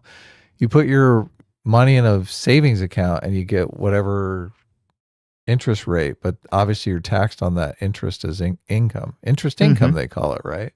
Right. But interest on treasury bills, you don't get taxed on. That is interesting. That is great. Yes. Yeah. Okay. So let's check this out. This is Dave Smith flames Ben Shapiro for Israel wokeness. So Dave Smith is talking to Krystal Ball. So let's see. Let's see what's going on in this conversation here. And get to this woke right situation. I want to set this up with some news with regard to. What is this? Holy shit! 4 seconds into the video, 6 seconds into the video, the dreaded term. What's going on here? Is woke right going mainstream, Sitch? Am I going to have to put up with this woke right nonsense forever? I thought this was on the way out. Project Esther, it's called, which is this plan that was hatched by the Heritage Foundation, which has really been implemented almost completely by the Trump administration to silence any sort of dissent from the Israel consensus. And we can put this article up from the New York Times. I mean, this is, again, you know, the mainstream press reporting on something that both Dropsite News and Zeteo reported on, I think, I don't know, quite a while ago, maybe a year ago. But they have some interesting details here. The headline is the group behind Project 2025 has a plan to crush the pro-Palestinian movement. Project Esther outlined an ambitious plan to fight anti-Semitism by branding a broad range of critics of Israel, like you and me, Dave, as effectively a terrorist support network so that they could be deported, defunded, sued, fired, expelled, ostracized, and otherwise excluded from what it considered open society. Project Esther's architects envisioned outcomes that at the time might have seemed far-fetched. Curriculum believed to be sympathetic to a Hamas support narrative would be taken out of schools and universities. Supporting faculty would be removed. Social media would be purged of content deemed to be anti-Semitic. Institutions would lose public funding. Foreign students who push for Palestinian rights would have their visas revoked or deported. And they said once a sympathetic presidential administration was in place, according to the plan, we will organize rapidly, take immediate action to stop the bleeding, and achieve all objectives within 2 years. Now, 4 months after Mr. Trump took office, Heritage Foundation leaders are taking an early victory lap. So when I look at... So it's annoying to me because out of all that, like, obviously, I don't think people should, you know, go to jail or, you know, be deported for free speech reasons generally, unless they're saying something super fucking crazy. If they're supporting terrorism directly or telling people to do illegal shit, 100%, you know, take their student visa away. And I do think, and I criticized this when it came about months ago, is that when they were trying to push the new redefinition of anti-Semitism on some of these colleges and just in general, I had a big problem with that. They keep trying to shove in, or the Israel lobby keeps trying to shove in that, like, literally criticism of Israel is anti-Semitism, which is obviously fucking stupid. You can criticize Israel's political actions, divorced of anything anti-Semitic. That being the case, there is like a shit ton of both anti-Semitism and also just pro-Hamas, pro-Houthi, pro-terrorist propaganda bullshit that is pushed, you know, both here on YouTube, but also in colleges. And I think there's literally nothing wrong with the government saying, hey, it's not right for colleges to be violent terrorist actions. And we're going to try to stop that. I think there's nothing wrong with that whatsoever. Yeah, this is an uncomfortable situation. I think Israel is going too far in Gaza. I mean, if you look at the situation, it doesn't really look good. But at the same time, there's so many of these pro-Palestinian movements are supporting literal terrorism. So the situation, all sides in this situation look pathetic to me. Right. At these extraordinary efforts, which have a clear identitarian lens and are using authoritarian tactics to enforce that identitarian worldview, to me, that is the complete definition of woke. Now, woke at this point may be one of these terms that just needs to be retired because it's just sort of an all-encompassing smear and people mean different things with it and it's become sort of like content free. But to me, using authoritarian tactics to enforce an identitarian worldview is the definition of woke. And so to me, when I look at this is the woke right. And not that it's all the right, but this is a Trump administration. Many right-wingers are on board with this. And so when I started seeing this term woke right thrown around, I just assumed that was what people meant, because that's really logical to me. You know, even some of the same language about like safe spaces and, we have a clip we could play, but we'll just reference it, of a rabbi in a hearing who was like, it's not enough to be anti-Semitic, you have to be anti-Semitic. And I'm like, oh my God, it is, the very same thing that we saw on the left previously. So when when we were having this conversation about the woke right a few months ago, and people were debating it more, there was this argument that seemed logical, and I agreed with, though we didn't really see it materialize, which was there was a fear that the left would essentially try to use the woke right label to attack the broader right and sort of diminish any critiques of their own wokeness, of any critiques of the left, essentially.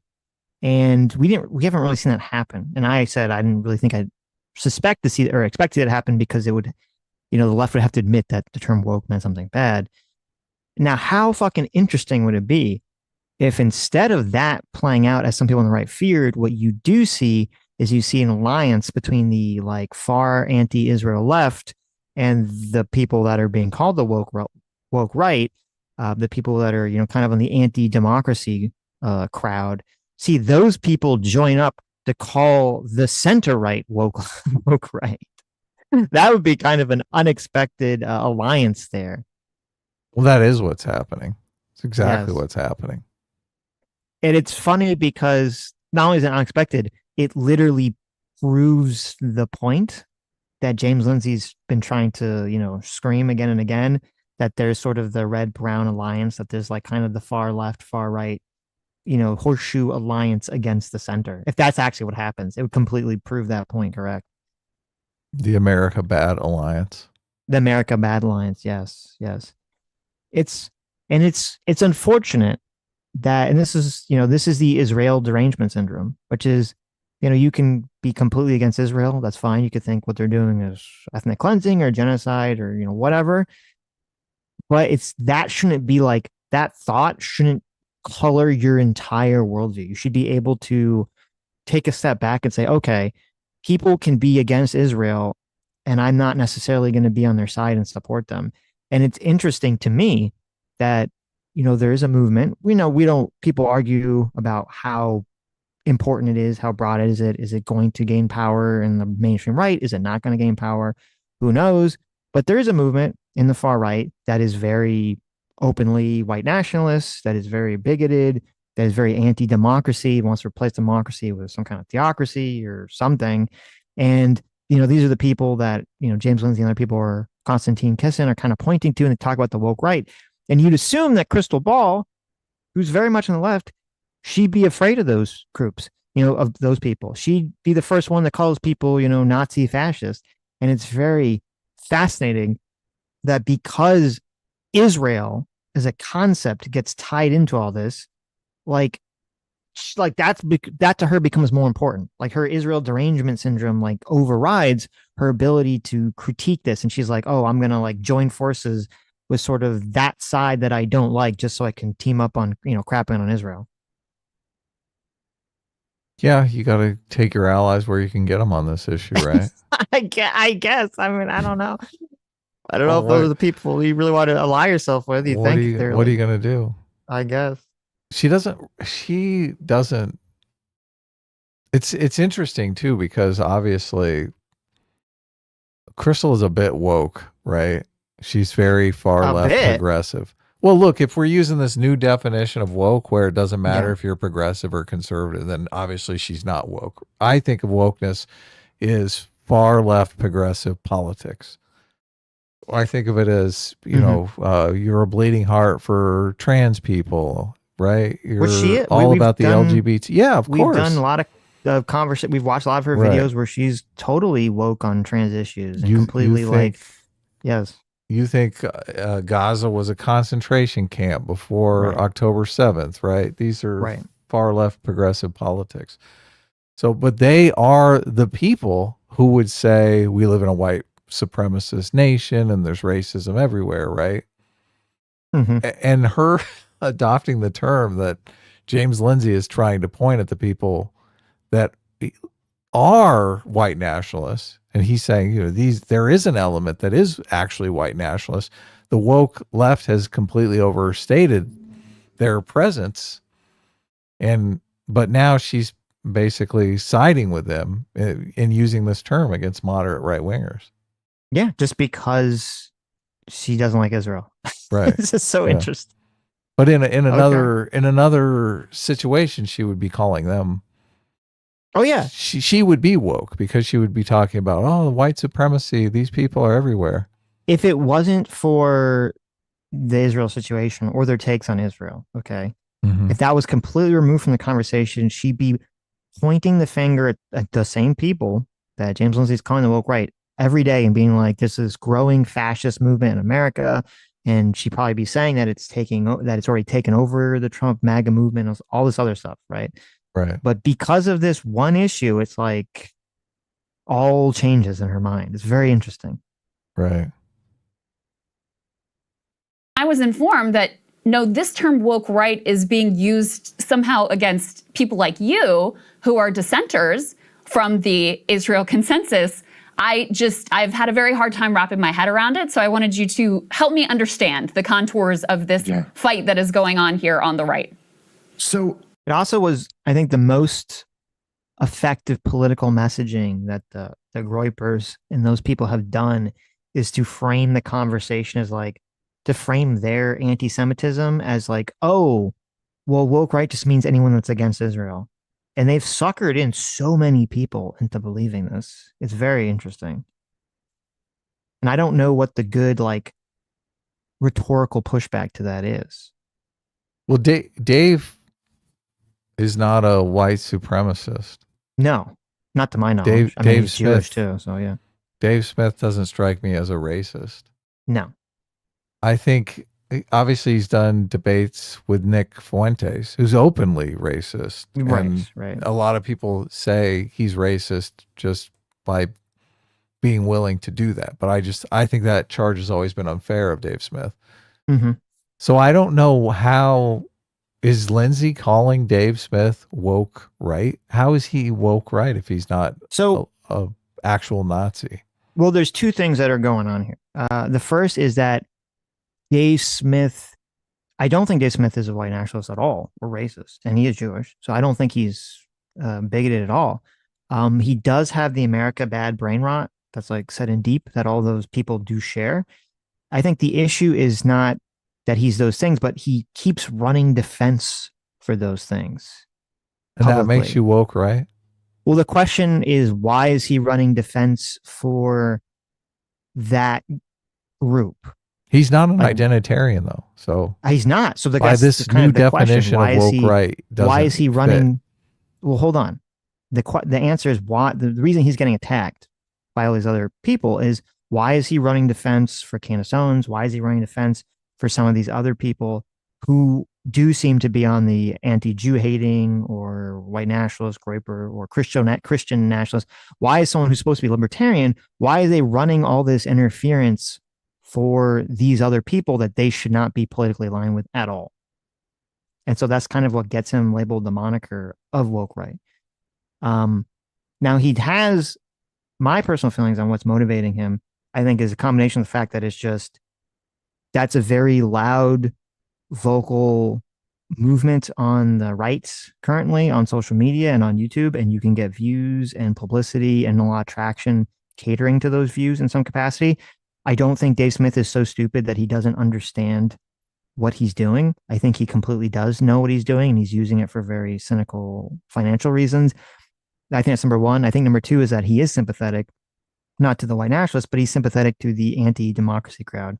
You know, when he talks about, Hoppy, whatever, one of the libertarian monarchist guys that, that kind of radicalizes all these libertarians down the monarchy pathway. When he talks about being, a Hopi fan and all this other stuff, that is like, that's very interesting, isn't it? So maybe he's going down that, Curtis Yarvin, dark enlightenment pathway too. Krystal Ball's definition was identitarian. In order to be woke right, you had to be some sort of identitarian. Mm-hmm. She's making the argument that Israel is like identitarian, and that people who are saying you can't criticize Israel are doing it from an identitarian perspective. Dave Smith is anti-identitarian, even though he's running defense, as you say, for the identitarians, the white identitarians, right? Mm-hmm. Right. So isn't he in a position where he's saying the Jewish identitarians are worse than the white identitarians? Isn't I he, guess or is he I guess just that's what he against would be. identitarians altogether? Well, he should be against identitarians altogether, but he doesn't seem to be doing that, at least in terms of vocally. So We can't perceive of himself as running defense for white identitarians. He's saying that there are people out there that won't allow you to criticize Israel from an identitarian perspective. Obviously, right, which is he true. had the Which is huge, definitely true. Yes. Yeah, he had the huge blow up on Joe Rogan. Right. That he would label the guy that he was debating woke right. Douglas Murray. Douglas Murray, yeah. Yeah. But I mean, well, first of all, I would say, I mean, Douglas Murray is not Jewish. A lot of the people that, you know, James Lindsay's not Jewish. A lot of these people are not Jewish whatsoever. You know, so I don't know if it makes sense to say that people are defending Israel from, and I mean, there are some people like, well, they're Ben accusing Shapiro them of being identitarian. Yeah, well, hold on. I'm saying like they're like Ben Shapiro, obviously, you know, his Jewish identity to me seems to be very prominent in probably his thoughts and feelings on Israel. So I'm sure they are for a lot of people's thoughts and feelings on Israel. There's other people that are pro-Israel that are not Jewish, so their identity in that respect wouldn't necessarily be related to the conversation. But if Dave Smith wanted to, he could very easily say, "Listen, I'm just completely anti-identitarian altogether. You know, fuck all the alt-righters and all the dissident writers and fuck all those people, but also fuck all the neocons and all the people that just are, you know, want to flatten Gaza and totally just pro-Israel forever." Like, you could take that position. Now, it's not a smart position to do that because it's a very lonely position. It's not going to get a big audience. Right, because when you do, if that's a position you take on the right, you're kind of really isolating yourself from a lot of potential audience, even though that would be the correct position to take if that's how you felt about it. It's just a strange situation because you do have these people on the right who are white identitarians, who their argument is that white people should be more like Jewish people. They accuse Jewish people of identitarianism all the time, and they say white people should be more like that. So I don't know how you can carve out this position where you're criticizing Jewish people for being identitarian while at the same time you yourself are identitarian. Right. Yeah, so I initially started using the term in exactly the same way that you mean it. And one of the things that's amazing, and it really is just the hypocrisy, is all over the place. And so, I mean, here you have the Heritage Foundation demonizing the people like me who might go, hey, you know, we spent $8 trillion on the war on terrorism.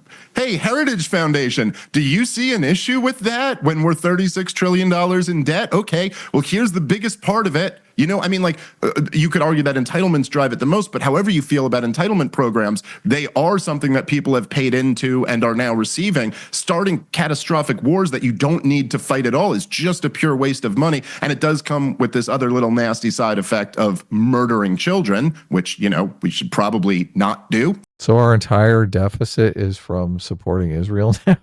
I mean, what the fuck? This is insane. It's controversial to say, apparently, but Yes. you know, I am opposed to that personally.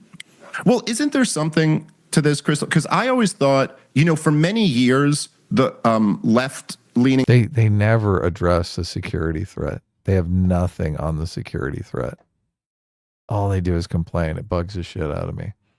I just wish you could say, okay, listen, there is a security threat that Israel faces, right? Obviously, October 7th happened.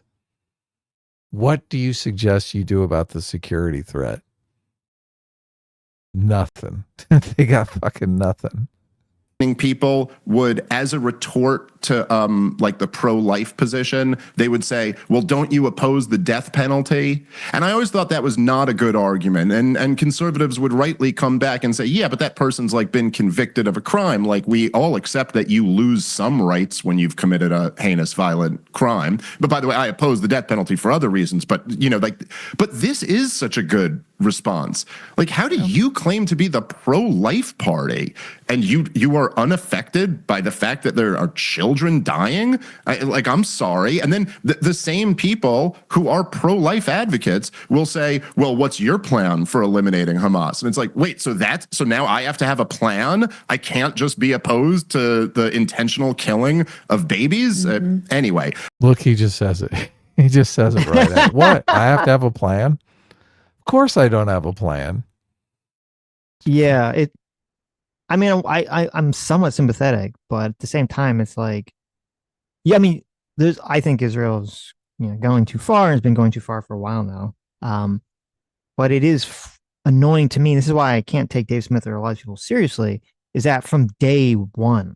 Okay, on October 8th, they had no plan, and they'd never even tried to think of anything. There was nothing that was ever said like, okay, well, what is the alternative? Someone lay this out, and this has been going on for years, and I still haven't heard a single person lay out something that sounded feasible. I haven't heard a single person.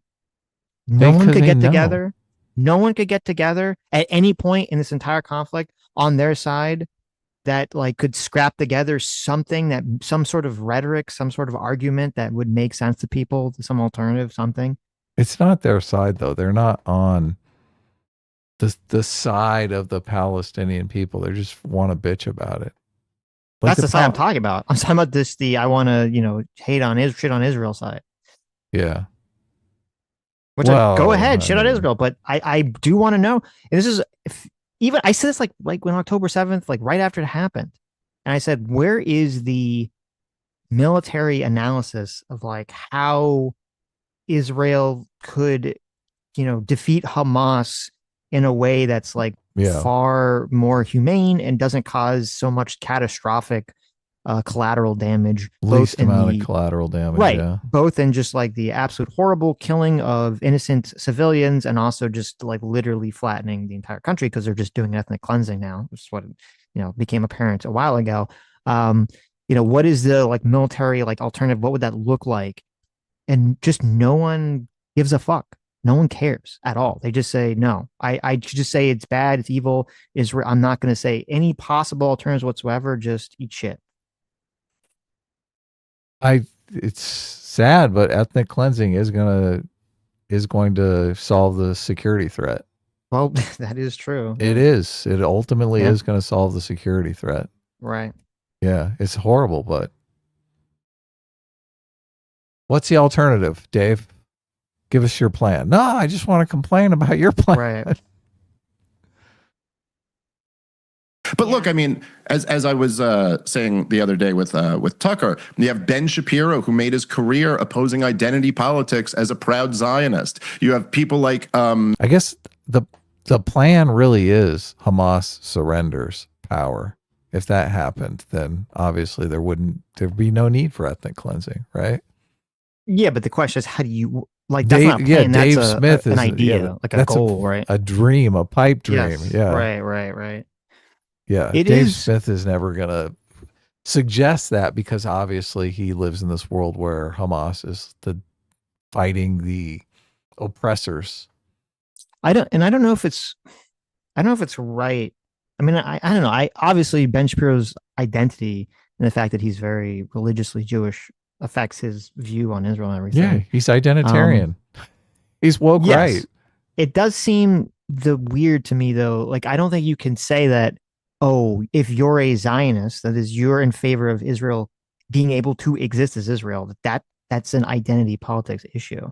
That seems very strange to me. That'd be like saying, well, if you think it's okay that America take white South Africans because they're being persecuted, well, that's identity politics. It's is that identity politics, or just other people in the world are doing fucking bigoted shit, and sometimes it's okay to protect those people. Yeah, totally. People. It's pragmatic politics.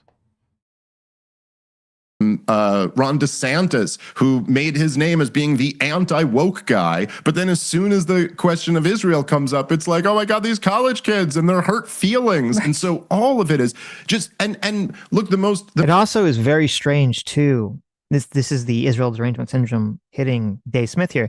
Dave Smith, at least I thought before all the Israel stuff, was very anti-woke left, like incredibly anti-woke left.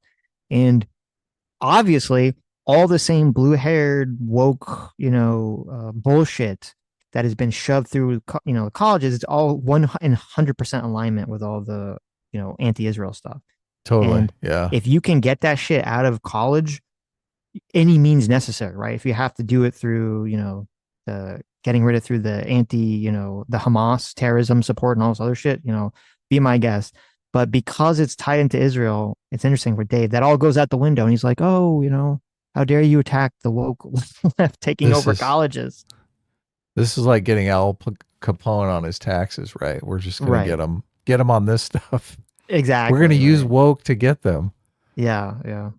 Well, I don't think going after people for. I think I don't think you should use that framing, because that'd be like saying, "Oh, when people were really and still are like very racist against white people," and you're like, "Well, what the fuck?" Anti-white racism is not going to be allowed on college campuses. Well, it's not woke to be like racism isn't allowed on campuses, because woke was to be like hyper racist. It was how they directed their racism. The most basic one to me is the shutting down of legitimate criticism with accusations of bigotry, which really was the calling card of the woke. That's what most people mean when they say the word. And what you have examples like Thomas Massey made the argument. Now, feel however you feel about this, I agree with it, but it is. See, is Lindsay doing this? Is Lindsay trying to shut down legitimate criticism of Israel? He doesn't even talk. James Lindsay doesn't even really talk about Israel. Right. Yeah. Yeah, that's not. Konstantin Kisin doesn't really talk about Israel that much. I mean, he talked about Israel only in terms of like, he would do the thing where people would come on and they'd be very anti-Israel, and he'd say, "What's the alternative?" And no one would have an answer for that, right? Yeah, which is a completely legitimate fucking question. Criticize Israel all you want, right? That's why it's like the Israel, the IDS, the Israel issue has so much gravity to it. It just sucks people in. They're like, they can't escape this well. Right. Certainly a legitimate argument. When he voted no for the Israel funding, he was like, look, we're $36 trillion in debt, and we can't afford to fund other countries' wars. That's it. And he's consistent on this. He votes against all these spending bills. And then John Podhoretz from Commentary Magazine, in response to this, called him anti-Semitic filth. That's I think he said something similar about me, by the way. But yeah, well, that's his MO. I'm sure. Yeah, and he's said some things about me as well. I mean, the guy is just, By the way, his father at least wrote some interesting books. He's just totally unimpressive. But so this makes far more sense to me as the woke right, as the label. The people are using their identity as a shield on the right. I think that makes far more sense than white supremacists. Well, I mean, it's the same thing. I guess they're not using it as a shield. They're using it as a coalition, like the white nationalist movement. Well, there are pro-Israel people on the right that are framing any criticism critique of Israel as anti-Semitic. Yeah, which would be that makes perfect sense as far as woke goes. That would be a tactic of like the woke, especially the woke left. Any criticism against our position is some form of bigotry, right? Yeah. Any criticism against woke movies is racism. You just don't like black characters in the movie. You just hate women. You're a misogynist, right? Right. So anybody on the right who's saying, any criticism of Israel's foreign policy is obviously anti-Semitic. Right. Jew hater. Right. Yeah, that makes sense. Right. It's sort of the behavior or the outcome of the behavior versus the ideology. And obviously the average person is more in tune with the behavior and their experience of someone's behavior. They're very, like, the ideology is like way more in the clouds in most of these conversations. Most people aren't really engaging with any of that stuff unless they're like deep in the political, bubble. Yeah. So it's interesting because if you look at it from James Lindsay's perspective, James Lindsay is saying, okay, the defining aspect of the woke left is that they're racists. They're Well, racists against white people. And well, they're yeah, right. Well, no, it's not. It was always more complicated than that. It was they were using critical consciousness, which is a Right, whole yes. nother. Yeah. So if that's a defining feature, that they're racist against white people, they're anti-white racist. They're racist using critical consciousness. Then That was it would always be his argument. okay. If you think that's the defining, okay, you're saying it's basically tied to this philosophy. I don't think that's as important as the fact that they whether you feel it or behaviorally- not, whether you or anyone else feels it or not, that's fine. That was always James Lindsay's argument. He's been consistent that it was always like this kind of anti-white racism or anti-male that's the justification genderism for it through critical consciousness. Right. Yeah. That's the justification for their anti-white racism. Right. He's saying that the people on the right are anti-Jewish racists, and that's the defining feature of them.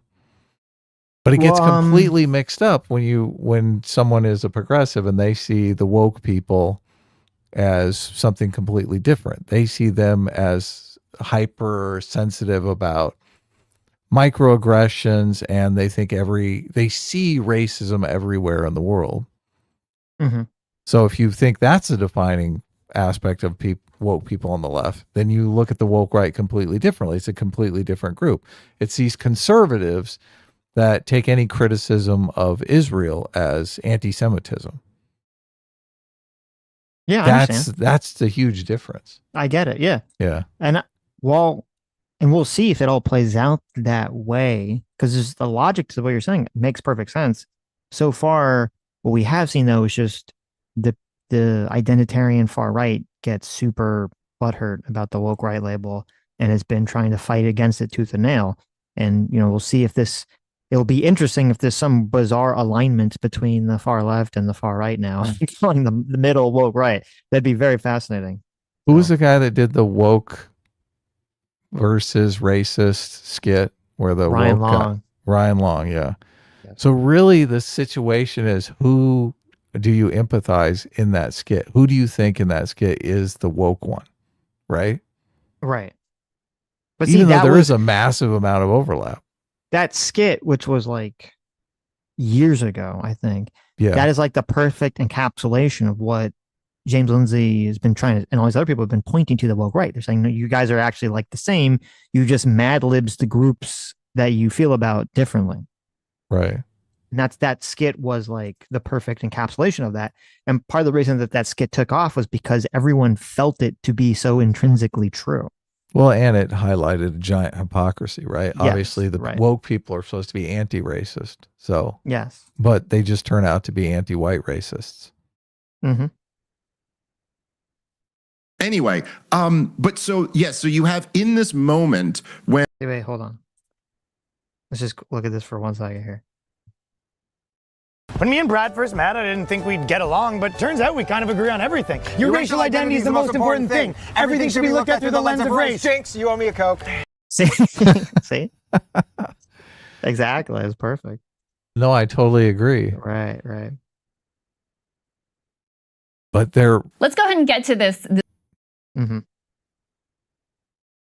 So it's interesting because even what they just said, the woke person is looking everything through the lens of race to establish equity in society. And the racist person wants to look at everything through race to establish a racial hierarchy. So it's a completely different focus. I would say it's not, and that's not the way that it's framed when you listen to people talk. It's no longer framed. Now, maybe you can just say they're just saying it this way, but they don't frame it. A lot of it's not framed like, oh, white people are the best, superior, we need to rule over anyone, blah, blah, blah. It's more like we need equity because, our family, our ancestors built this thing and all these people are stealing from us. They're taking this stuff away from us and they're putting us at the bottom of the hierarchy. And the only way for us to be free of oppression is to take back our power along these racial lines. Right. So white supremacists aren't actually supremacists. I've heard that before. Well, they probably feel that way, but that's not the outward facing argument usually that's being made. But so you have in this moment when the supporters of Israel's destruction of Gaza are, look, they are supporting the war on identitarian grounds, claiming eternal victim status for one identitarian group. They are shutting down dissent with accusations of bigotry and supporting speech laws, and ranging from as the stuff that you guys have covered on the show so much. And then there isn't the whole. You can't really, and maybe this is part of the weakness, the intrinsic weakness of the argument, is that when it comes to the Israel situation, both sides, for the most part, are really making very strong identitarian arguments. You have one side saying, Israel, and coming at it from a Jewish perspective, and the other side's coming at it from just the Palestinian perspective. And it's all rooted in identitarianism. Whenever you listen Hassanian people talk about it, it's like, their ancestors were on the land, their grandfathers or their fathers were on the land, and they were pushed out, and, they need to have their own, space, rooted in their identity. They need to reclaim what was taken to them from their identity, through their identity. And this has kind of come back to something that you've always talked about, where, when people talk about identity politics, they're like, oh, well, I deserve some form of dignity based on my identity. And, the Palestinian people have lost their dignity when they had their, with the Nakba and all this other stuff. Yeah, that's straight identity politics. And so it's like both sides are just pushing the identity politics in this, in this war. And that's probably the case in most wars, is that there's just, two identity groups attacking each other. They're also calling the other side woke for, opposing these wars. And the ones who have come up with the flimsiest. See, and this is why what Dave Smith just said, I don't know, Dave Smith isn't like the sharpest light bulb in the box. So maybe he doesn't understand that. I mean, he very famously couldn't articulate libertarian principles in his Andrew Wilson debate, even though that's like his whole thing. I don't know. But it's when he says things like that, that's like, okay, well, why is he running interference for the far right? Like, he doesn't differentiate. He could differentiate and say, like, listen, I don't support any of, those people. There's all these people running around on Twitter. I don't support any of that shit. But don't let me in just because I'm against Israel. But he doesn't. He keeps trying to frame it like they're only attacking people on the basis of them being anti-Israel. And Dave Smith knows that's not true. He 100% knows that's not true. Yeah, there's multiple reasons why you can be anti-Israel, right? Of justifications, essentially they are forced to just view our arguments through like a critical theory lens and say, oh, well, you're saying that you woke up to the reality that Israel has too much influence on our government, as if now waking up to anything makes you woke. Like, it's just the most ridiculous, it's such a loose definition that it could be applied to anyone. Yeah. So it's just kind of meaningless. But I do think that really, and I'm curious to get your thoughts on this, but I've been saying this for years, that I think many of the most popular kind of anti-woke, anti-social justice warrior thinkers, they all kind of got wokeism wrong. Yes. All along. And this includes Jordan Peterson, Ben Shapiro, all of the guys who kind of were famous for battling it out with these college students. They and this also includes people like James Lindsay and Brett Weinstein, I think, even, who I like very much, but I do think kind of a lot of them, they always viewed wokeism as the left taking over the liberals. Yeah. And I do understand, like, there is a surface level plausibility to that, to view things like that, because certainly, like, the influences of critical race theory and, even stuff from the Frankfurt School, kind of the cultural Marxism type stuff, the long march through the institutions, these were left-wing ideas. And so okay, so these are, by the way, it's interesting too, because these are all things that Krystal will deny happened. Okay. If she was in a debate about the topic, she deny any of this stuff happens. So I'm very curious to see where Dave Smith is going with this argument, where he's like, Jordan Peterson and all those people for the last 8 to 10 years everyone's got wokeness wrong. It wasn't the left trying to take over liberals in America. The left trying to take over the center of the center left in America. When you see every giant corporation and the political establishment regurgitating kind of left-wing talking points, it's easy on the surface to say, oh, well, look, the left took over the liberals, and now they're all a bunch of leftists. But it's really missing the point. And so many of them get lost in focusing on like the intellectual history of wokeism and how you can trace it through the universities and what thinker said what. And shots fired at Lindsay right there. Boom, headshot. But really, that's not the interest. Listen, why a philosophical movement has its belief systems and the underpinnings of it and how it came to be, that's all unimportant. I don't know if you know that. It's all unimportant. If you're trying to understand where a philosophical movement is coming from, why it's coming out of the colleges, you don't actually need to worry about anything that they actually think or discuss or talk about. Just ignore all that. It's not unimportant, but I do think some people put too much emphasis on it. I don't think it's going to help you in curbing the behavior of the people who that philosophy is animating.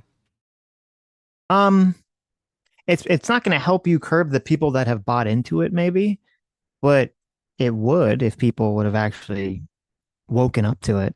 It would have helped the middle left, if they would have accepted the critique, fight back against the woke left, realizing that these people are not your allies. Right. Which was a big reason that I think Lindsay and Peterson and all these other people were really going into this, as they were trying to show that, say, look, these people are not your allies. And we know that with 100% of certainty now. When you look at Hassan and Noah Stanton and all these other fucking people, they hate the liberals. They hate the moderate left. Right. And this conversation is kind of interesting because this conversation is sort of indicative of all this, is that you kind of have two people who seem like they're kind of on the more extreme elements, shitting on the middle on both sides. Well, I think people like Hassan, people like Noah Sampson, I think they use wokeness as a way to gain political power, but they don't necessarily believe white supremacy is everywhere. They don't believe that stuff. I don't agree with you at all. I think they're complete true believers. Okay, so you think Noah Sampson thinks white supremacy is rampant, and yes, you think Hassan believes white supremacy is rampant? Yes. 100%. Okay. Yeah. Krystal definitely thinks white supremacy is rampant and right. and right. transphobia and homophobia, sexism, all that stuff they think is rampant. So yeah. Component to wokeism. The interesting component is what happened right around 2012 when every single giant corporate media apparatus decided they were all going to go all in on this stuff. And it was from the highest levels of power. You can look at those like nexus charts where you track the words like racism and toxic masculinity and transgenderism, and they all shoot up. And so the theory that like these kids got out of colleges and then got jobs in the corporations, well, then you would expect like a slow increase, not like they didn't take over the New York Times in 1 year. So what's going on here? And then the more you look back at it, you realize like, okay, why are the CIA and the Federal Reserve pushing these commercials of like, I'm a Latina with anxiety disorder who's a single mom and I work for the CIA. Like, I don't think a college kid got in and took over the CIA. So what did happen? And what happened was,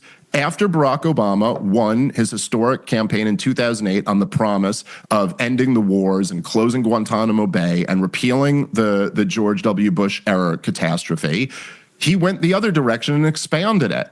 And so for his re-election campaign, he couldn't say, hey, remember how I said I was going to close Guantanamo Bay? It's closed. Remember how I was going to end the wars? Okay, yeah, I expanded them. But I'm for gay marriage. But and so essentially what they did was in the wake of the Occupy movement, they were like, hey, here's a Faustian bargain for the left. That's it. Well, listen, we're not going to give you, listen, the banker bailouts are going to continue. The banker profits are going to continue, but we will send all of our white executives to diversity training. Right. That's 100%. So I was curious as to why he said 2012, because I was like, when he said all the corporations went woke in 2012, I was like, whoa, his timeline's like way off. Why? And I was like, why did he choose 2012? Yeah. 2012. What is that? That was that 2012 was the first time what we call wokeness came about, and it was in a very small place that most people never experienced, which was Elevator Gate. 2012 was with Atheism Plus, which was like the first. It was like proto Gamergate. It was where the atheist movement kind of had that schism where they half of them wanted to go in the weird woke feminist direction, half of them wanted to go in the more Richard Dawkins standard, Sam Harris standard atheist direction. But that never really broke into the mainstream. And then 2014, you have Gamergate, which was still kind of was very outside of the mainstream and was in kind of a select circle. And it was really only like in 2016, 2017, 2018, like, in the, Trump's first term and then in Biden's first term, that like wokeness, seeped into all the mainstream things and started to take over. And so it was kind of, I was like, why do you pick 2012? And now it makes sense. He picked 2012 because he's concocted this whole theory, which is, Crystal Ball's wet dream, because the whole, and this is like, this does trigger the shit out of me. I never would have a million years expect this coming from Dave Smith, supposedly a guy on the right, because people like Crystal Ball on the left and Hassan and all these other people who've lied their asses or deluded themselves about this try to make up this insane bullshit about how wokeness, because they're far left, they don't want to blame wokeness on the far left. It wasn't actually the far left that did wokeness. It was the neoliberals that did, the wokeness. It was the moderate libtards that did wokeness. And it was all part of this like 10D chess conspiracy to trick people into accepting the fact that they were going to keep sucking money away from poor people. And they were going to like create this narrative of like, oh, we're helping the minorities. So ignore the fact that we're, stealing your money away from you. Right. And this total like, Machiavellian maneuver. And so he wants to do 2012 because he wants to tie it into Obama's second term, his reelection and all this other shit. Which, and then this idea, like, it's so funny because we just watched this video that was about how did Biden not, drop out? How did this debate go through? And it was so obvious that he was so mentally, impacted and enfeebled and all this other stuff. And, there was no 10D chess. There was no Machiavellian strategy. There was no mastermind pulling the fucking strings. It was just a couple of egotistical narcissists that were just holding on to as much power as they wanted to, right? And so the idea that Obama and Hillary Clinton and all these people concocted this fucking grand strategy that took course over 10 years, and all the corporations are all in cahoots with Obama and Hillary Clinton. It's just the most retarded fucking fever dreamed corkboard red string bullshit ever. Okay. What happened was you had the colleges were pushing out this shit, and they'd been pushing it out for some time, and people were becoming more and more unhappy with America. And part of that definitely was because of, income inequality and wealth inequality and people's inabilities to get good jobs and to buy homes and start relationships and all this other stuff. And everyone's looking for someone to blame. And you have, the 2016 election is sort of this big turning point where Trump says, hey, you want to blame someone, you can blame the left and you can blame immigrants. And then the left says, if you want someone to blame, you can blame Trump and the racists. And this is sort of when wokeness explodes, because the narrative was already set and people were looking for the person to blame. Trump wins the election. And people forget this. When Trump won in 2016, it was like a shockwave through the left. The left, up until election day, was 100% convinced that Donald Trump was going to lose and that Hillary Clinton was just going to waltz into office. And when Trump won, it destroyed their entire worldview. And when their entire worldview was destroyed and people don't understand what the world looks like anymore, they don't, like, everything they thought was true was now untrue. And they didn't know which way was up, which way was down. They're floating in this existential void of anxiety and dread, not understanding how the world worked because Donald Trump won the election. And so what do? They freak out and they panic and they grab hold to whatever life preserver will keep them afloat. And what was the most easy to understand, already perfectly packaged argument and worldview for these people about why Donald Trump won, it's because people are racist. Yeah, white That's obviously supremacy. why Donald Trump won. It's because of white supremacy is still a big force in America. And so all these people on the left grab onto this life preserver, and whoop, the life preserver turned out to be wokeness. I have two questions here. First of all, we're dealing with two definitions of woke now. So every time you say woke, I don't know what definition you're using. I'm talking about the classic left-wing wokeness that we've been talking about for the last, So what are you calling woke, and what is the 2012 event that fits that definition? So in 2012, you had this situation where what was Rebecca Watson? That was her name, right? Yeah, elevator gate. Elevator gate. Sexism, is that the? Yes, where she's in like some conference, some atheist conference. Someone asks her to come up to the room to like chill or to have coffee or whatever. It's late at night, and she says no, and they say okay, and then that ends the interaction. Nobody remembers caused wokeness to go society wide. Obviously, that's fucking insane. Like, who said that? Well, you're saying that's what Dave Smith said. Oh no, he said the society-wide outbreak of wokeness. He's pinning on 2012. I mean, he's pinning on 2012 because he's trying to pin it into Obama's second term, right? And he's trying to say, well, Obama won his second term because. So the argument he's making is that Obama was elected on hope and change. He didn't bring the hope and change. So in order to win again, he concocted this narrative that, well, he's bringing hope and change through like wokeness, which he misremembers because even in 2012, it wasn't even about race. It wasn't. Well, there was only like Trayvon Martin and right, but that still 2012. That wasn't even that huge of a thing. It was in 2014 because if you remember, the woke stuff Obama did wasn't even about race. It was about gender. And it was in 2014 because that was when a lot of the whole like, the college stuff started to go on with all the, sexual assault claims against colleges. And the Obama administration starts pushing all these colleges to, quote, take but the sexual George assault claims Zimmerman, seriously. Trayvon Martin trial was huge by comparison to Elevator Gate. Yeah, like, but it didn't everyone was watching the Zimmerman Trayvon Martin trial. The president of the United States said if I had a son, he would look like Trayvon Martin. Right. I'm not sure the president of the United States referenced Rebecca Watson at all. No, no one is, okay, to be clear, Dave, I'm not saying that. Dave Smith is not saying that. No one is saying this. Okay. No one is saying the elevator gate had anything to do with anything. Okay. Right. I just use it as an example of like when some like the thing that we define as woke started to rear its head for the first time was elevator gate, but then that was completely detached from the mainstream, as I said.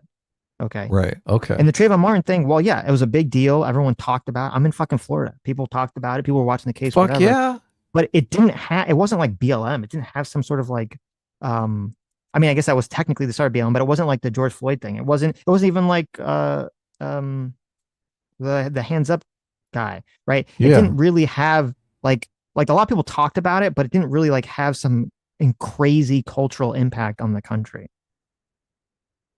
I think it did. I think that's kind of the start of it. So it's the start of BLM, and it was the start of BLM. But as I'm saying, it wasn't nearly. I mean, you agree, it was nothing like George Floyd. It was nothing. It wasn't even like the hands up. Well, the narrative was that Trayvon Martin was only shot because he was a black teenager in the wrong place at the wrong time. Yes. Like if he was a white teenager, everything would have been fine. He was racially profiled. He was targeted. The situation was completely different. It turns out Trayvon Martin actually attacked George Zimmerman, but people didn't believe that. No, it's still unclear, but. Oh, okay. That was their defense. Right. A lot of crazy shit went on in that trial anyway, but a lot of crazy shit did go on in that 2012. trial, including the prosecution making up fake witnesses and everything. But even when George Zimmerman got off, there wasn't there wasn't riots. There wasn't some crazy amount of riots or anything when George Zimmerman was, found innocent or not guilty, I should say. I mean, it's so interesting because obviously there was riots around George Floyd, but there was imagery of it, video of it, right? Right. If there was video of George Zimmerman shooting Trayvon Martin, there might have actually been riots. So, well, it depends. If the story happened the way George Zimmerman said it happened, then it wouldn't have been because then he would have been getting punched in the face when he shot him, right? I'm not sure. I mean, that was his claim. He was getting punched or he was getting his head slammed on. No. I'm not sure there still wouldn't have been riots, even if it was complete self-defense. I mean, look at Kyle Rittenhouse, right? That was all on film, and they're like, "Oh my god, I think he's a murderer." I think with George Floyd, there was two issues. It was the video. It was three issues. It was the video. It was a police officer, and it was the fact that people were really agitated because of the COVID lockdowns anyway. And so these things kind of created the powder keg situation. Anyway, point is, it's interesting and weird and disturbing to me to see Dave Smith basically making all these excuses for the woke left, to say it wasn't the far left that was actually doing it. It was it was the evil corporations. It was the neo-lib shittards. They were the ones that are really responsible for wokeness. And, and my colleague Ryan Grimm has really literally written the book on this. Mm-hmm. But another seminal moment is when you have Bernie Sanders. Surprising. Are you shocked that the leftists like Ryan Grimm are trying to say that they're not responsible? Their philosophy is not responsible for wokeness? Is that surprising to anyone? Of course not. Bernie Sanders, who represents, especially in the, in 2015, 2016, this much more class-focused and much less identity-focused, true, leftist ideology. And he's rising in the polls. True leftist ideology. The true leftists, okay. And he represents this threat to the, entrenched interest in the Democratic Party. And so what Hillary Clinton does, recognizing that this progressive movement is ascendant in the party, she tries to out-left him by saying, if you break up the big banks, that's not going to end racism. That's not going to end sexism. And so she substitutes in these cultural identitarian concerns for the universal class-based concerns that were represented by the Bernie Sanders movement. And by the way, it's kind of effective. That's how you end up with Bernie bros being they're sexist and they're racist and he doesn't care about civil rights and all of this stuff. And it works. And then, because it's effective, he and much of the left, I think almost all of the left, frankly, the elected left at least, feel the need to also... It was Donald Trump winning. That's what allowed wokeness to go mainstream. Right. It had been brewing, obviously, before then, but what was more culturally significant to the left than Donald Trump winning the election? I think we're down for a second. Oh. Something happened.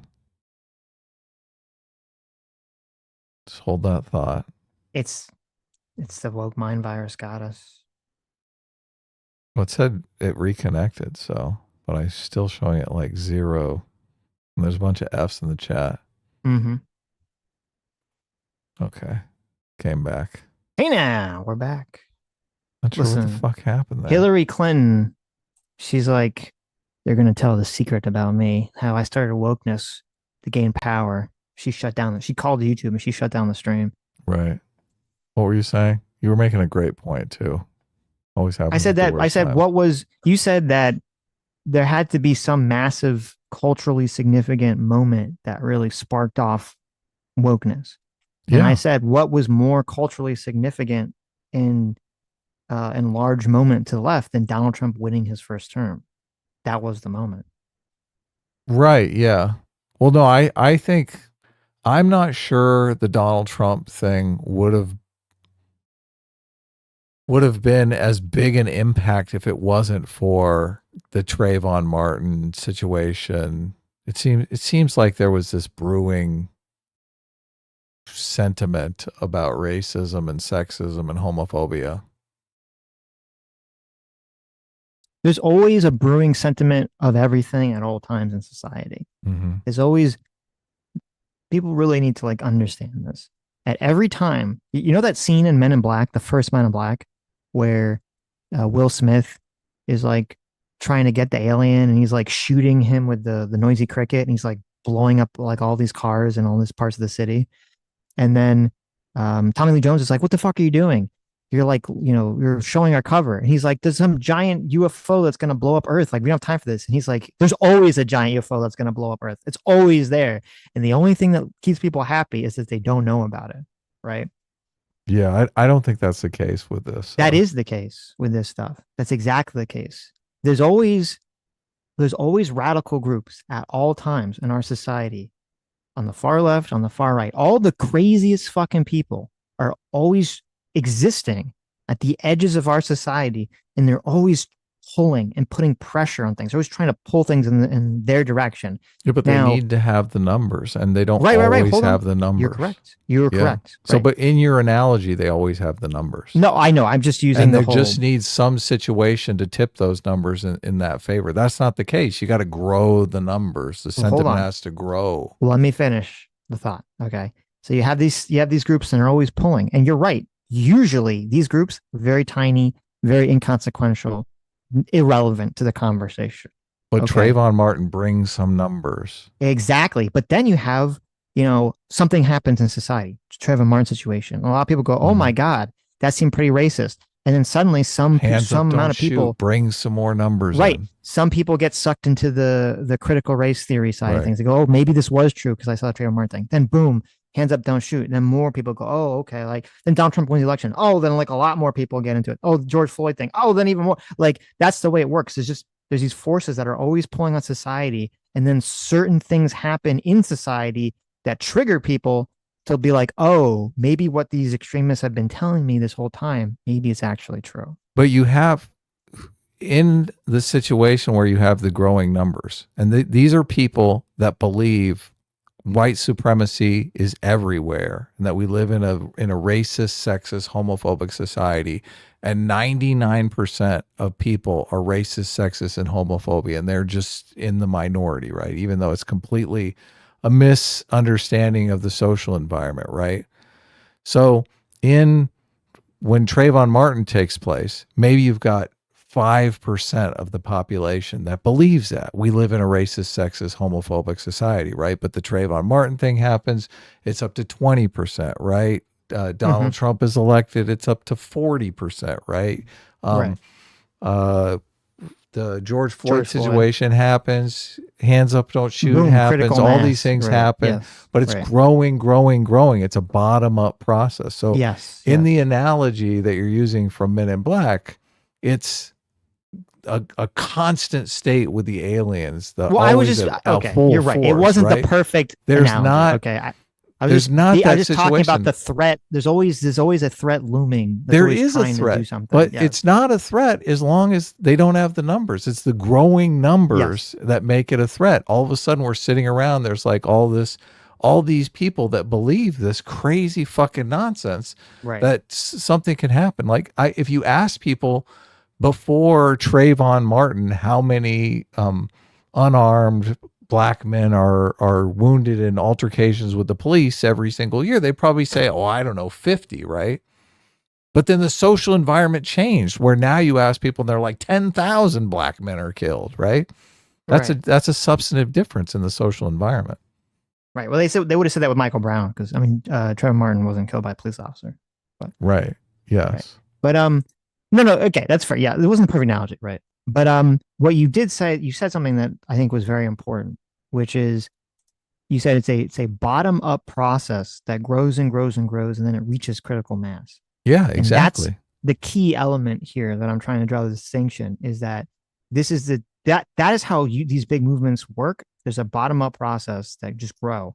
And the problem I had with Dave Smith and Krystal and Ryan Graham and all these people who are trying to make a bunch of excuses for the far left is that in order for them to make a bunch of excuses for socialism and the far left, they have to create a conspiracy that instead of a bottom-up process of the far left pushing this trash for years, it's actually the evil corporations and Hillary Clinton from a top-down process tricking everyone into accepting this stuff. That's generally their belief. It's a lot of people on the right's belief that it's always some sort of top-down process, some sort of shadowy elites out there driving public perception, right? It's a much easier, clearer picture to articulate. I think that's why a lot of people believe it. Yeah, I don't buy that. And look, I think James Lindsay, the fight James Lindsay is on now is he's saying the woke people had the numbers, but now that the woke numbers are receding, the numbers are growing for the people who believe in white supremacy, really genuinely believe in white supremacy, that we should have racial hierarchies and that should be the way that we structure society. And if those people grow to the same numbers as the woke people grow to, then all of a sudden the crescendo happens and you're in a completely different situation, right? You're in like a Holocaust situation. It's a different scenario. Right. But I don't know what those numbers are. I really don't. I don't either. Yeah. I don't either. Anyway, but we can stop it here. So it's just more of the same at this point. What is interesting, and I'll keep a lookout. If we do see this, if this left-right alliance on wokeness continues beyond this one clip, that'd be very interesting to me. Right. Okay.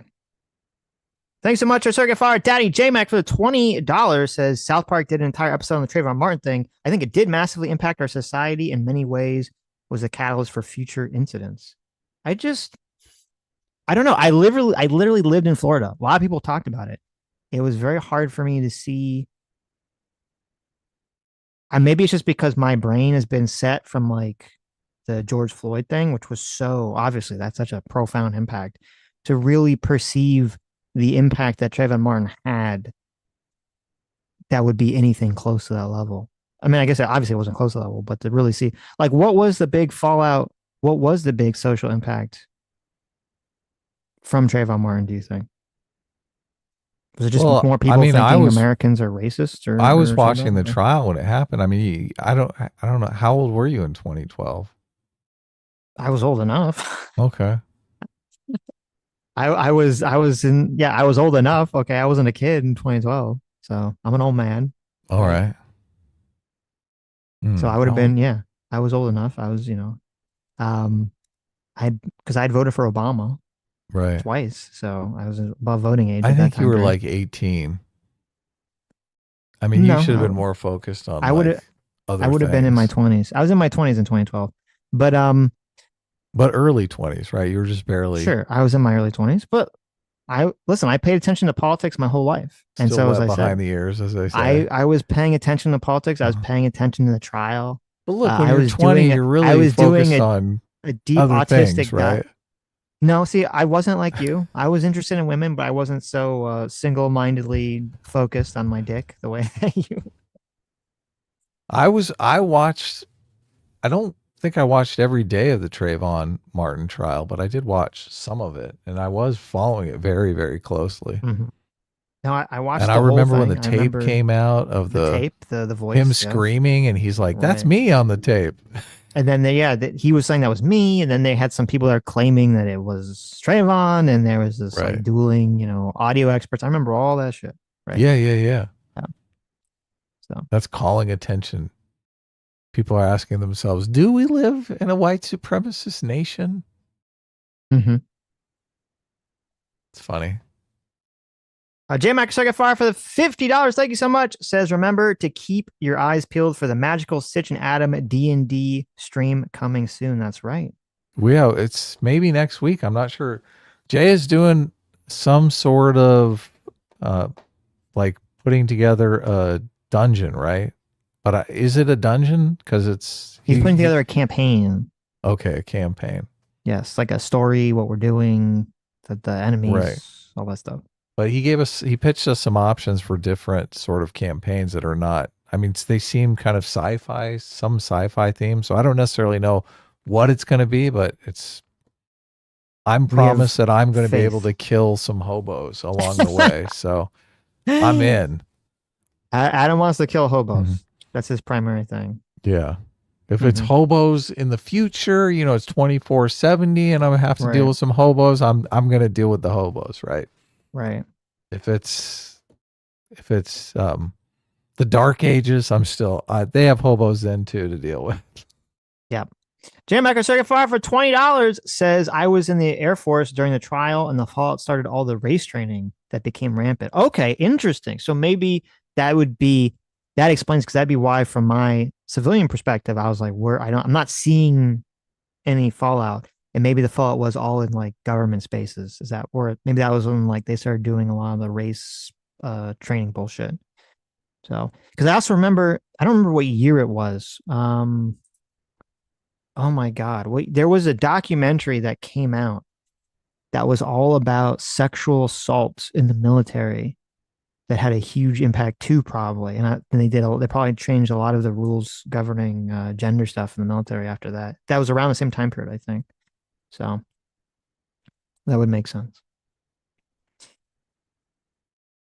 Stalag for $2 says Sitch and Adam are woke late. Wow, look at that. Oh, Look at ouch. that. Yes. Did we go back to the top? Yeah, we did. Oh, yeah, there we go. Ace for $5. Thank you, Ace. Ace says, I'm so happy you guys are here during these dark days. I'm almost in tears seeing people on my side become so evil. Why did we get here? Really? Wow. It's that bad. I guess, I don't know, evil, and this is just my own thing. For some reason, stupidity always bothers me more than evil. I don't know why. It's my own personal feeling, I guess. But I mean, it is despicable. It is completely despicable to see Hassan. Why not Hassan? I don't know what Hassan said. He's probably talking about today. Maybe he'll say something crazy. But it's despicable. It doesn't even surprise me at all to see Noah Samson and all these other people, like, making soft defenses for or hard defenses against, just shooting random innocent people. It doesn't surprise me at all. So Noah Samson is a total piece of shit. He's been a total piece of shit for a long time. He has like a weird aura too, doesn't he? Has a very sociopathic energy to him. Do you get that vibe? For who? Noah Samson. Of course. I said he's a psychopath. Like he just has like that like dead tone and those dead eyes when he does the videos. It's very weird. It's very strange. I don't trust him at all. No. Ace for $5 says, chat, I'm sorry I insulted you guys a lot. I've insulted you guys a lot, but my goodness, you guys are still decent humans, unlike people like Noah Smith, who is evil. True. Noah Samson, who is evil. I'm sorry, Noah Samson. Yeah, I don't know who Noah Smith is. Dave Smith. Noah Samson. Thank you. Sketch for 34 months says, just remember, everyone, Biden and Harris was everything the Democrats claimed the McCain-Palin would have been. True. That's so fucking true. How hilarious is that? That is like some top tier irony. The whole thing, if you guys are too young, in 2008 was like, oh my God, McCain is an old man and he's going to die and he's going to have this retarded vice president take charge. And, that's why he can't elect him. And that's essentially the entire situation that happened with Biden. Stud for $5 says, I will never forgive Ace unless he sends another $20 worth of super chats shitting on Destiny. Oh my God, that would be amazing. Well, is Ace a Destiny fan? He was, but he hates Destiny or Epstiny now. Right? Oh, he does? Good. I think so. Perfect. I don't know if hates, he dislikes. But thank you, Stug. Stug trying to generate money for us. Listen, these super chats better fucking become tips. That's all I'm gonna say. That's all I'm gonna say. Wouldn't that be great? Oh my God. Let's start a petition right now, right? Yes. I don't know why YouTube would be against it, because if it was tax free, I would assume that would include I guess portion of it. Their portion. I don't know, because it was up to. Wow, that would be great. But everyone would complain. They'd be like, "Oh my God, Google's fucking making bank now." Well, the Senate bill, it said it was up. I believe it's up to only $25,000 of tax revenue or taxable income. So if you make tips over 25,000, then it's it's taxed on that like regular income. No, I couldn't tell if you. I don't think it's if you make over 25,000. I think it's if you owe more than 25,000 in taxes, is what they were saying. Oh, okay. So people are wanting you to turn your gain down a little bit. So okay, is that better? Sounds same now. So that would be good for us if it was up to 25,000 is taxable. It had probably no impact whatsoever on YouTube, probably. Telegore for $10 says, guys, was Joe Biden the first DEI vice president? Think about it. Obama did pick him to become more comfortable with a black president. He was paying it forward. A team statement here. Yeah, people were saying that. And I think that's fair to say. I think that is fair to say. I think Biden was competent back in those days. He wasn't, in 2008, he was definitely competent. We watched a clip of him in 2012, but he was chosen primarily for his identity. They're like, we need a white guy. So an old white guy. Yeah. True. Short Stack Goblin for $4. Thank you. He says, please watch the Taylor Lorenz insane video. Had to spell her name like it to get it passed. Why would YouTube block out Taylor Lorenz? What is the They're worried about getting sued if anyone talks smack about her. what is that? What does that mean? What is the Taylor Lorenz video? I'm I not don't know what that sure. means. Did she have some crazy take about the shooting or something?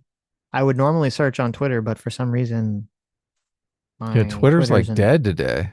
Twitter is not working properly. I don't know why. That's the thing that's annoying to me is like I find that Twitter is so much a more valuable resource than like normal search engines are to like find like these kinds of clips and things.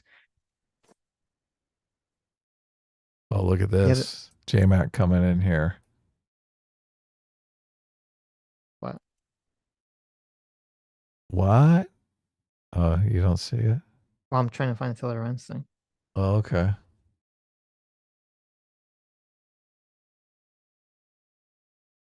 He's saying, J-Mac for $100 says, I'm putting together a one-shot, which is a D&D story that is designed to be accomplished in one sitting. The setting will be classic fantasy using the D&D 5e system. Despite it being a one-shot, my GM style is very free-form. You want to slay hobos? You're welcome to try. Well, just let's get a good hobo density going in that map, okay? Let's and do make them kind of pathetic hobos. Some hobos that I fear killing because they're actually so like desperate and sympathetic. You want to really be like this hobo deserves to get his face melted by my dragon I want to fire be. I want to be. I want the hobo. I want to be conflicted about it. Oh, yeah, I exactly. See. The hobo has a bunch of innocent children standing around it. Mm-hmm. Mm-hmm. Come on, that's the fun, right? All of these are moral plays, Mm-hmm. moral stories. But that's the fun thing about D&D is you can do stuff you wouldn't really do.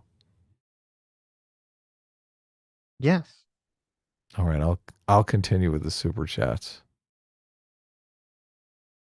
Well, I can't find whatever the Taylor Lorenz thing clip is. Right. So. You could just short stack goblin, send us a link, or Just send us a link or Yeah. whatever it is you're talking about. Gene the Entertainment for $5 says conspiracy theories are more comforting than reality because they put forward the idea someone's actually in control, but in reality, it's chaos. That is very true. Completely true. Orion for 36 months says if politics is downstream of culture and politics is fucked, how do we get our culture in a more grounded place? Is it technological or ideologically driven? I mean, it's both. I think technology is making everyone fucking crazy. This just being connected 24/7 and everything being kind of based around performance now. I wish I had an answer for you, but I don't. I don't know if Adam has an answer. It's both though. It kind of feeds off of one another. Mm-hmm. Because the ideology, the technology I think of as part of the material conditions. And obviously if you're in a situation where your material conditions are horrible, a good ideology can help you weather that situation with your material conditions better than a bad ideology. But also the ideology affects your perception even if you're in a good material condition space. So they kind of play off one another. I don't think this is a big debate in philosophy, which one is driving history, right? Mm-hmm. Is it the material conditions or is it the ideological movements driving history? But I do think it's some of both. Yes. Thanks so much. J. Macrosurga followed for $20 says the city is taking place. The city that it's taking place in has a caste system. No woke D&D on my tables. Nice. There you go. Yeah. That's good. Ryan Uhl for $10 says you guys should watch the CNN interview with Tim Dillon. God bless. I'll check it out. I did watch it. It's pretty funny. Oh, is it? Okay, cool. He's talking to that woman that did the interview with the white nationalist guy like years ago, remember? I do, yeah. Richard Spencer. Yeah. That's funny. She still works there. Look at that. She's got such a strange look about her. She does. She does. Also, I did see, I haven't watched it because it just came out. Matt Walsh and Jordan Peterson have a conversation. They talk about the woke right. Do they? Oh, So great. I'm interested. Cameraman 502 for 27 months says, thing is, everyone who could have the conversation about a second Biden run depended on Biden being in power for their position. Of course, no one questioned. That's true too. That's a good point. Sketch for $5 says, to be fair, I don't think any president, either Republican or Democrat, was going to get reelected in 2020. That year was unsurvivable optics disaster. I mean, it would have been very difficult. I'm not sure I agree. It would have been incredibly difficult, obviously, because of inflation and everything. I think I said this before the election. I think if it was literally any other candidate besides Donald Trump, then I would agree with you. Whoever the Democrat incumbent was, it wouldn't matter. But I think if it was a competent, someone people viewed as competent or not out of touch, and it was Donald Trump, I think they could have won. If they had a good, strategy for it. It would be tough, though. It would be tough. It would because definitely the be tough. economy and the COVID situation would ultimately be blamed on them. So it would be a huge political feat for them to convince the country that they did everything correct and none of this was their fault. 100%. Yeah. If it was, and so, but they'd basically be banking on, if it wasn't Donald Trump, I think they would get crushed. I think it'd be an impossible feat. The fact that so many people still hated Donald Trump, even when the election was coming. If it was someone that wasn't Harris or Biden, someone that people viewed as like, an actual person, I think they could have won. But you're right. It would have been a very, very difficult task. Quebaxi for €10 says, Sleepy Joe learned debating in all the Halo and COD lobbies. Capital G gamer right there. True. That's very true. Lucy Lundbug, thanks so much for the 5. Get the memberships. Thank you, Lucy. Liam S for 34 months says, if marriage rates were as high as they were in the 50s and 60s through to today, how cheaper, more accessible do you think housing would be, if any? I don't think marriage rates drive property. I think it's the other way around. I think property prices probably drive marriage rates more. Yeah, more I think so too. Yeah. I think, if homes were cheaper, people would be buying them younger, and that security would manifest itself in more stable marriages and families. Mm-hmm. Yeah. Memes brand for $5 says, Gamer Biden, I guess all those AI presidents playing video games together was real journalism the whole time. Also, A-Team ran supreme. True. All those videos. Did you see that new, I'm sure everyone saw it, that new crazy Google AI video with, it's got text speech built into it or audio? Yeah, I did. Yeah. It's crazy. Oh my God. We are so screwed, or cooked, as the kids like to say. No way. What are you talking about? In terms of, well, no, you show those videos to like a boomer, to an old person, they're not, everyone's going to get scammed, right? It's like a lot of those videos are, you look at them, you're like, holy shit. Like, you really have to stare to try to figure out that they're AI now. Oh, you're saying you'll be able to scam people by making fake videos? Yes. So like a hostage video. Yes, this is your granddaughter. I'm being held by Hamas. It's just going to be, this is your daughter, sending you a Zoom call. Can you wire me, $1,000 I need for my car, or the child is sick or something, right? It's going to be crazy. It's going to be so psychotic. Yeah. Yeah, we're not going to be able to trust anything, right? No. I was talking with Sam this the other day. I'm wondering when is going to be the first someone accuses a big political figure of doing something wrong on camera, like and legitimately, they just deny it. And they say it was a deep fake, and then it's going to be like, the controversy. So what year is that? Is that going to be this year? Is it going to be next year? It's coming up. It's coming somewhere. No Screaming to the Void for $2 says, lying liar explains lying, pissing off people he lied to. There you go. I also saw a thing that Sam Altman was saying, that humanoid robots that can come in and clean your house and shit are going to be ubiquitous in 2 years. Trump will still be president in 2 years. Isn't that fucking crazy? That is crazy. 2 years. Well, was 2 he saying some years, people yeah. or like the average person? Like rich people are gonna have. I don't know. That seems a little, maybe. I mean, things have been progressing very quickly, so I don't want to say no, but yeah. Well, we've had this. We've had this. I don't know if I had this argument with you or someone else in the chat, but it's just the price thing. Why do people believe something it's obviously much smaller than a car, right? The materials that go into a car are a lot more than the materials that are going to go into this robot. Like, why wouldn't it be just 10 to 20 grand? What makes it so expensive?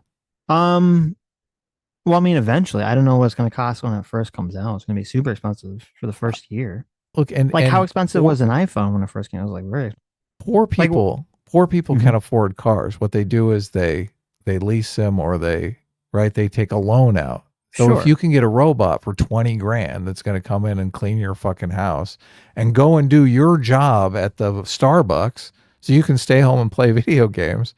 I mean, why wouldn't you pay 20 grand for the robot? Well, first of all, no one is going to. Well, I shouldn't say no one. I don't think we're going to be in a scenario where I have a job at Starbucks. I can buy a robot and have it replace me. At the No, job. of course. Starbucks is going to buy their own robots and fire all their human workers. Yes. Now, it would be interesting. Maybe someone will buy a robot. Like one person in the neighborhood buys the robot and they like rent it out to everyone around them or something. Right. Like even if robots are only bought by businesses, they could still be ubiquitous in society. Yeah. By People rent them in 2 years. Yeah, no, whenever you go to a store or shop, or the person behind the counter is always a robot. Whenever you go to food service, the person is always a robot. Well, I think that's what's going to happen is, I mean, I'm not sure. I have no clue what the price point on these robots is going to be when they first come out. But I wouldn't be surprised if before people like all own their own private one, that, rich people will own a private one, and then there'll be like companies, like a maid cleaning robot company, and you just pay a substantially small fee, would have to cost less than a person to come, and the robot just comes to your house and cleans your house. Yeah. So you're just renting the robot. Yeah. It's going to be fun. Short Side Gum for $2 says, what's the 8647 mean then? Hell of a coincidence. Well, I guess you didn't see, we talked about it. It was on Tuesday. I don't know. We talked about some other stream pretty extensively. 86, when you 86 something, 99 times out of 100, it just means to remove something. Just remove it, get rid of it from, both me and Adam were saying that in our experience, it had been used almost always to refer to like remove somebody from a bar or something, like get them out of here, kick them out. So people are disputing that the number of materials that go into some item affects the price. Well, it would be the number of materials and the cost of those individual materials. Of course, yes. Yeah. Look, if you obviously you have to make it out of pure platinum, it's going to be, or diamond, right? Right. But look, if we're forced to make a car out of diamonds and a robot out of diamonds, which one is going to be more expensive, Sitch? The car, because it's bigger. Exactly, it requires more fucking diamonds. Sure, exactly. but you could theoretically have a car. Like cars range in prices. Okay. Yes, but what you components are different going into the robot? It could be the computer chips. That could be the chips. The processing power of the chips could be all that so much shit goes more. into cars now, though. Obviously, you can buy cars that have very fancy computers in them, and you can buy cars that are basically still just cars, right? That don't have fancy computers, right? Yes, and those cars are going to be cheaper. You're buying a Tesla, it's like $100 grand. You're buying a Toyota, you're spending 28. Right. And so, so you could, and probably will at first anyway, be able to buy a lot of cars that are much cheaper than whatever the first year robot costs, because the cost of the chips and the technology is just going to be very high. Right. So I'm not sure or that they will. Maybe not. Maybe it'll be low. Maybe they'll be able to sell bulk enough of the robots to big companies that they can come out with a 10 grand, 20 grand robot on the first year. They're probably going to do all of the processing all the actual computing is going to take place in these big data centers that they're building now, and they're just going to beam the answers into the robot. So Well, that's very gonna- dumb chips can be actually in Right. the robot. Well, but I mean, that's gonna be a huge price point though to maintain all those servers and everything. Yeah. So I don't know. I mean, and listen, I'm not gonna be the first. I'm not buying the first generation of robots. Okay, that thing's gonna kill you in your sleep. You are. Oh, you're. That's funny.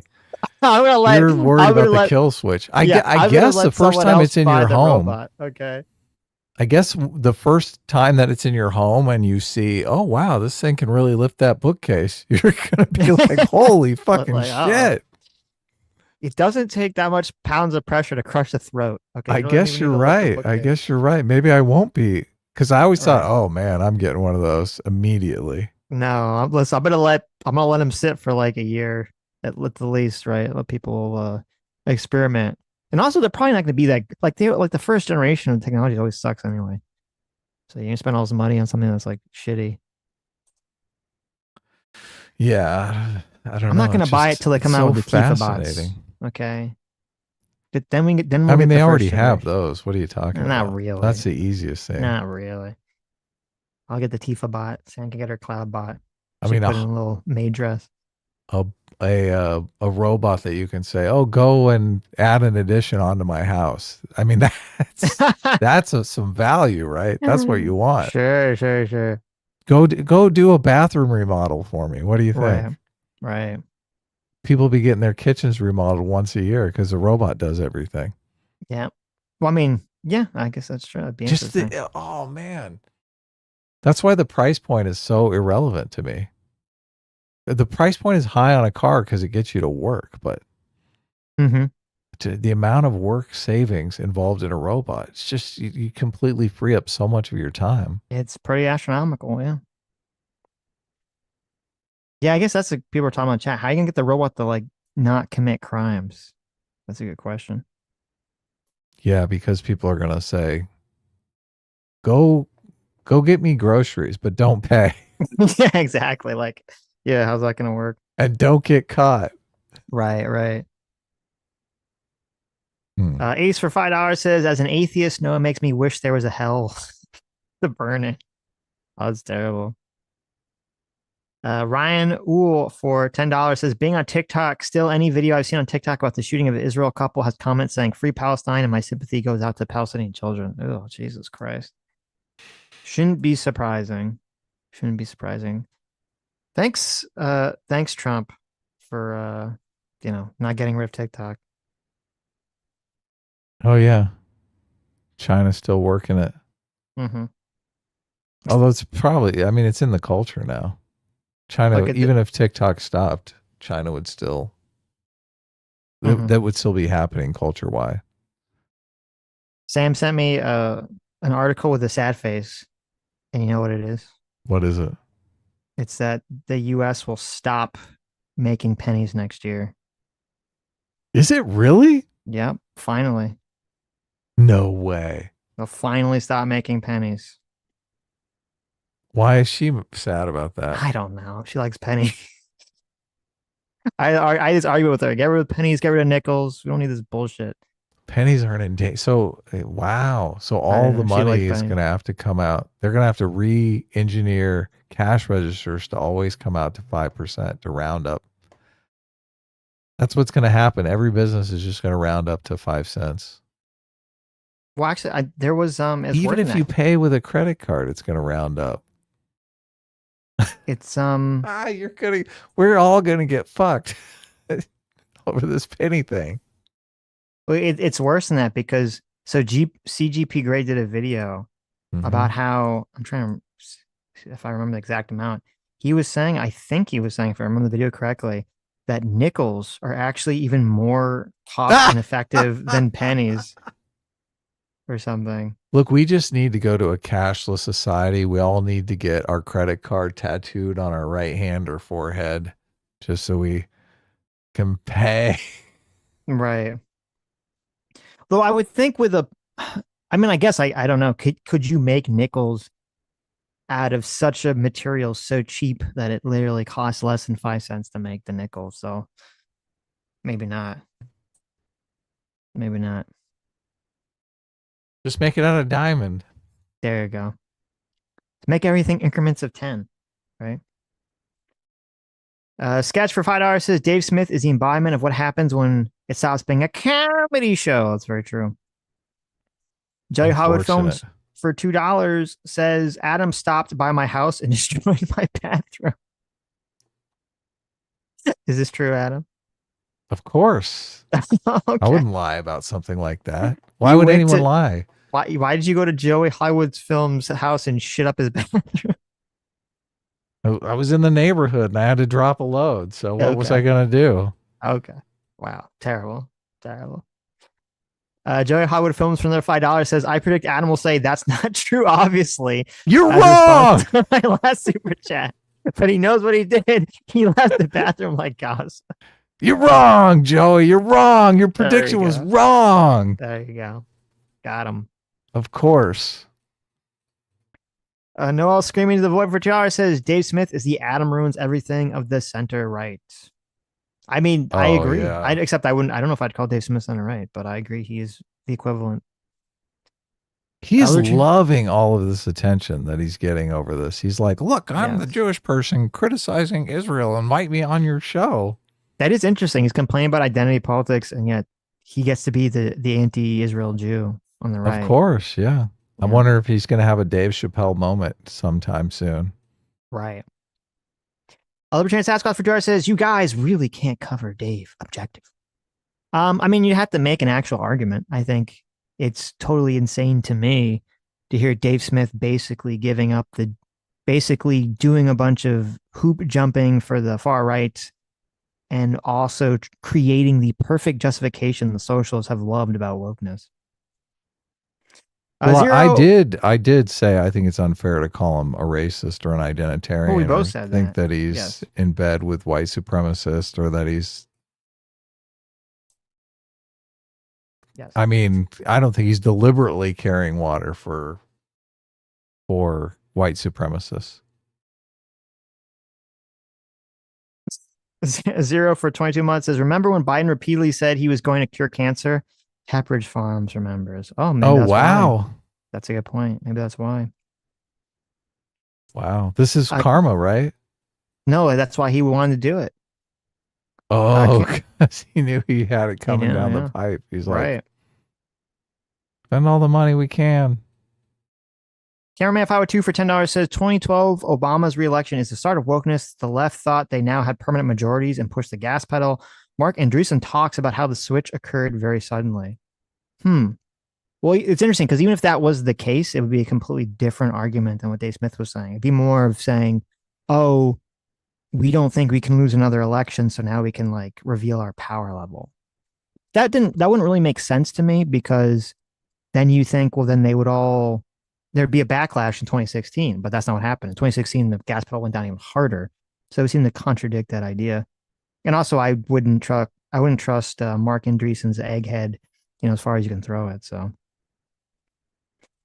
Glenn Beck said that Obama hated white people. Remember that? Who said that? Glenn Beck. Oh, that's right. Yeah, that's right. So, I mean, that's interesting. I didn't perceive that at all. I didn't perceive that Obama was using his race as a cudgel against people criticizing him.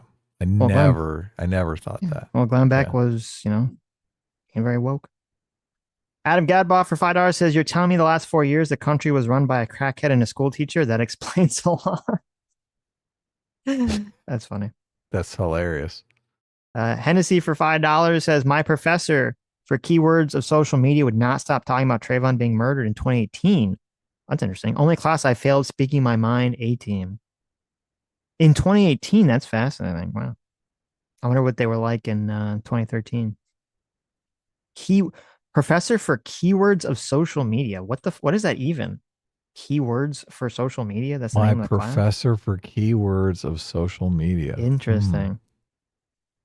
Were they young? That's a class. Were they a young? In A 2018, I guess. youngin? Yeah, social media was getting big Right. in 2018. Mm-hmm. ADiv for 4 months says Dan Quell was the first DEI VP. Potato. That's an old meme right there. yeah. The potato meme. God, the potato meme. How many people in chat even know that? Dan Quayle spelling potato wrong. That was fucking horribly embarrassing. What was he the DI though? Because he was Bush's, like Bush was a white guy and Dan Quayle was a white guy. Attractive young white guy. That's They probably needed what like a they're young saying. person. Okay. Yeah. He was DI for the stupid people. They're like, because Bush Senior, no one thought Bush Senior was stupid. So like, we need someone to like dumb down and take it a little bit, you know? Right. Then Bush Jr. came along and everyone was like, okay, well, that's a little too far. They're like, I take it back. I take it back. Po Black Sea for €5 says, Sarah, I can see Russia from my home Palin. The Sarah Palin that got memed on by porn and a Finnish sci-fi film about Nazis. I didn't know about the film, the Finnish thing. I didn't know about the porn, but not the Finnish thing. Mm-hmm. It's interesting. That is interesting too, that like they did like the porn thing. I forgot who the porn lady's name was, but there's like that famous Sarah Palin porn thing. And there wasn't, I guess it was pre-wokeness, because if that came out like peak woke, oh my God, the backlash would have been like, how dare you, pornify and sexify and sexually objectify a woman who's going to be the vice president. You bigot. It wouldn't apply at all because she's right wing. So it's not sexism unless it's done to someone on the left. I think if this was peak Me Too or something, I don't think it would have mattered. I think that would have been a big deal. I think they would have hit. Really? Shown on the right, yeah. I'm not sure. It wouldn't have been as big a deal as if it was someone on the left, but I still think it would have been. It would have caused an uproar. That was like 2008, so no one gave a fuck. So she's the female face of misogyny. That's what they would say. There you go. That's what they would do. They'd be like, "Oh, look, the female face of misogyny." Mm-hmm. Jay Hendricks for $2. Thank you so much. Says, today's my birthday. I'm 30 years old. Well, happy birthday, Jay. Happy birthday. Wow, look at that. 30's a big birthday. The big 3-0, baby. Woo. Yeah. Woo, woo. Sammy G for $2 says, Viva la Pluto and the penny. Never forget. What are we going to do on our super chats that are $3.99 or $4.99 or what are the 99 ones going to be? Maybe they'll go away. The 1999s. Maybe they'll go away. Where's the penny? Are they going to round down? Is it going to be 1995? Let's round up. Those pennies add up. Sammy never forgives. She still wants Pluto. Why? Who cares about Pluto? No one cares about Pluto. Why do you care about Pluto? Fuck Pluto. Fuck pennies. Why are these all P words? We're getting rid of all the P's. Get rid of all the P word things. Damn Plutos and pennies. J-Mac, thanks so much for Circuit Far for $20. J-Mac says, hey man. Oh, hey new man check. Oh, hey, it's a new man check. Film yourself opening a jar, improve your manliness. Just did it myself so I get to claim manhood unquestioned. You saw the clip that's going around of who is that guy? Andrew Wilson, unable to open the olive jar. Yes. Yeah. I did see that. It was pretty funny. Everyone's laughing and yes. Because he's supposed to be the man's man, but he can't open the can't open the jar. Yep. Yeah. It's true. Then he tries to blame the woman. Oh, you greased it up beforehand. Dude, is that just, it's like just biological that guys have like better grip strength than women, right? Of course, yeah. Okay. Because it seems like it happens way too much that it could just be like a thing. So grip strength is a huge indicator of health too. A lot of people say, yeah, you should exercise your grip strength. That's one of the first things that goes as you age. So interesting. Okay. How you exercise your grip strength, now that's up to you as a man. Okay. Some people do it differently. Right. Some people have different methods. So there you go. Some do it in the gym. Some do it privately. Right. What am I Joey, talking about, Sitch? I couldn't No, tell you. never mind. You're Let's move on. you need the robot to assist you with your grip strength. Yeah. Where? Joey Hollywood Films for $5 says my prediction skills need some work almost as much as my bathroom after Adam blew it up. Oh my God! Look at this. He's coming for more. I don't know how this. I don't know where this came from, but it was funny. It came from reality. What do you mean? It came from the truth. Well, he is in Hollywood, right? There you go. That's true. Hollywood Films. Fondue for $2 says counting the minutes until Ezra Klein is thrusted into the right wing. That'd be interesting. Fondue for $10. Thank you so much. Says, so woke right is the bizarre form of woke. Identity politics on the right wing causes nothing but turmoil and finger pointing, while on the left it leads to cult behavior that can never be spoken bad about. I guess the question is, will it, the fear is, will it turn into the cults? Is the fear.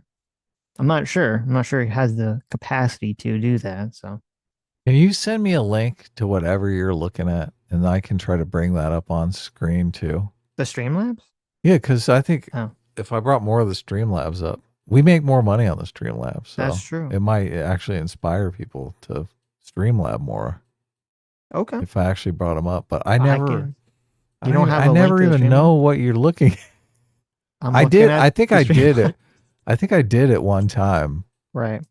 But I haven't brought it up in so long. I don't know. Well, it's only one more, so I'll send you next time. Okay. Fondue for $2 says, internet really was a mistake. It gave all the extremists a giant megaphone.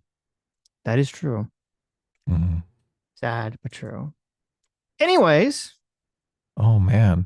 So we're going to, I don't know, sometime next week, I think we're going to play D&D, but I'm not sure what day. So we might do that instead of streaming on Tuesday or Thursday, but we'll post a link to the media channel where we're gonna stream the D&D thing. And I think was Dev coming, or I think you invited Dev. So yeah, I did invite Dev. So hopefully, we'll put a post, like a little post notification here, but it won't be on this channel. It'll be on the media channel. So the stream will be on the media channel. The post will be on this channel. On this channel, the community post. Just to let you know.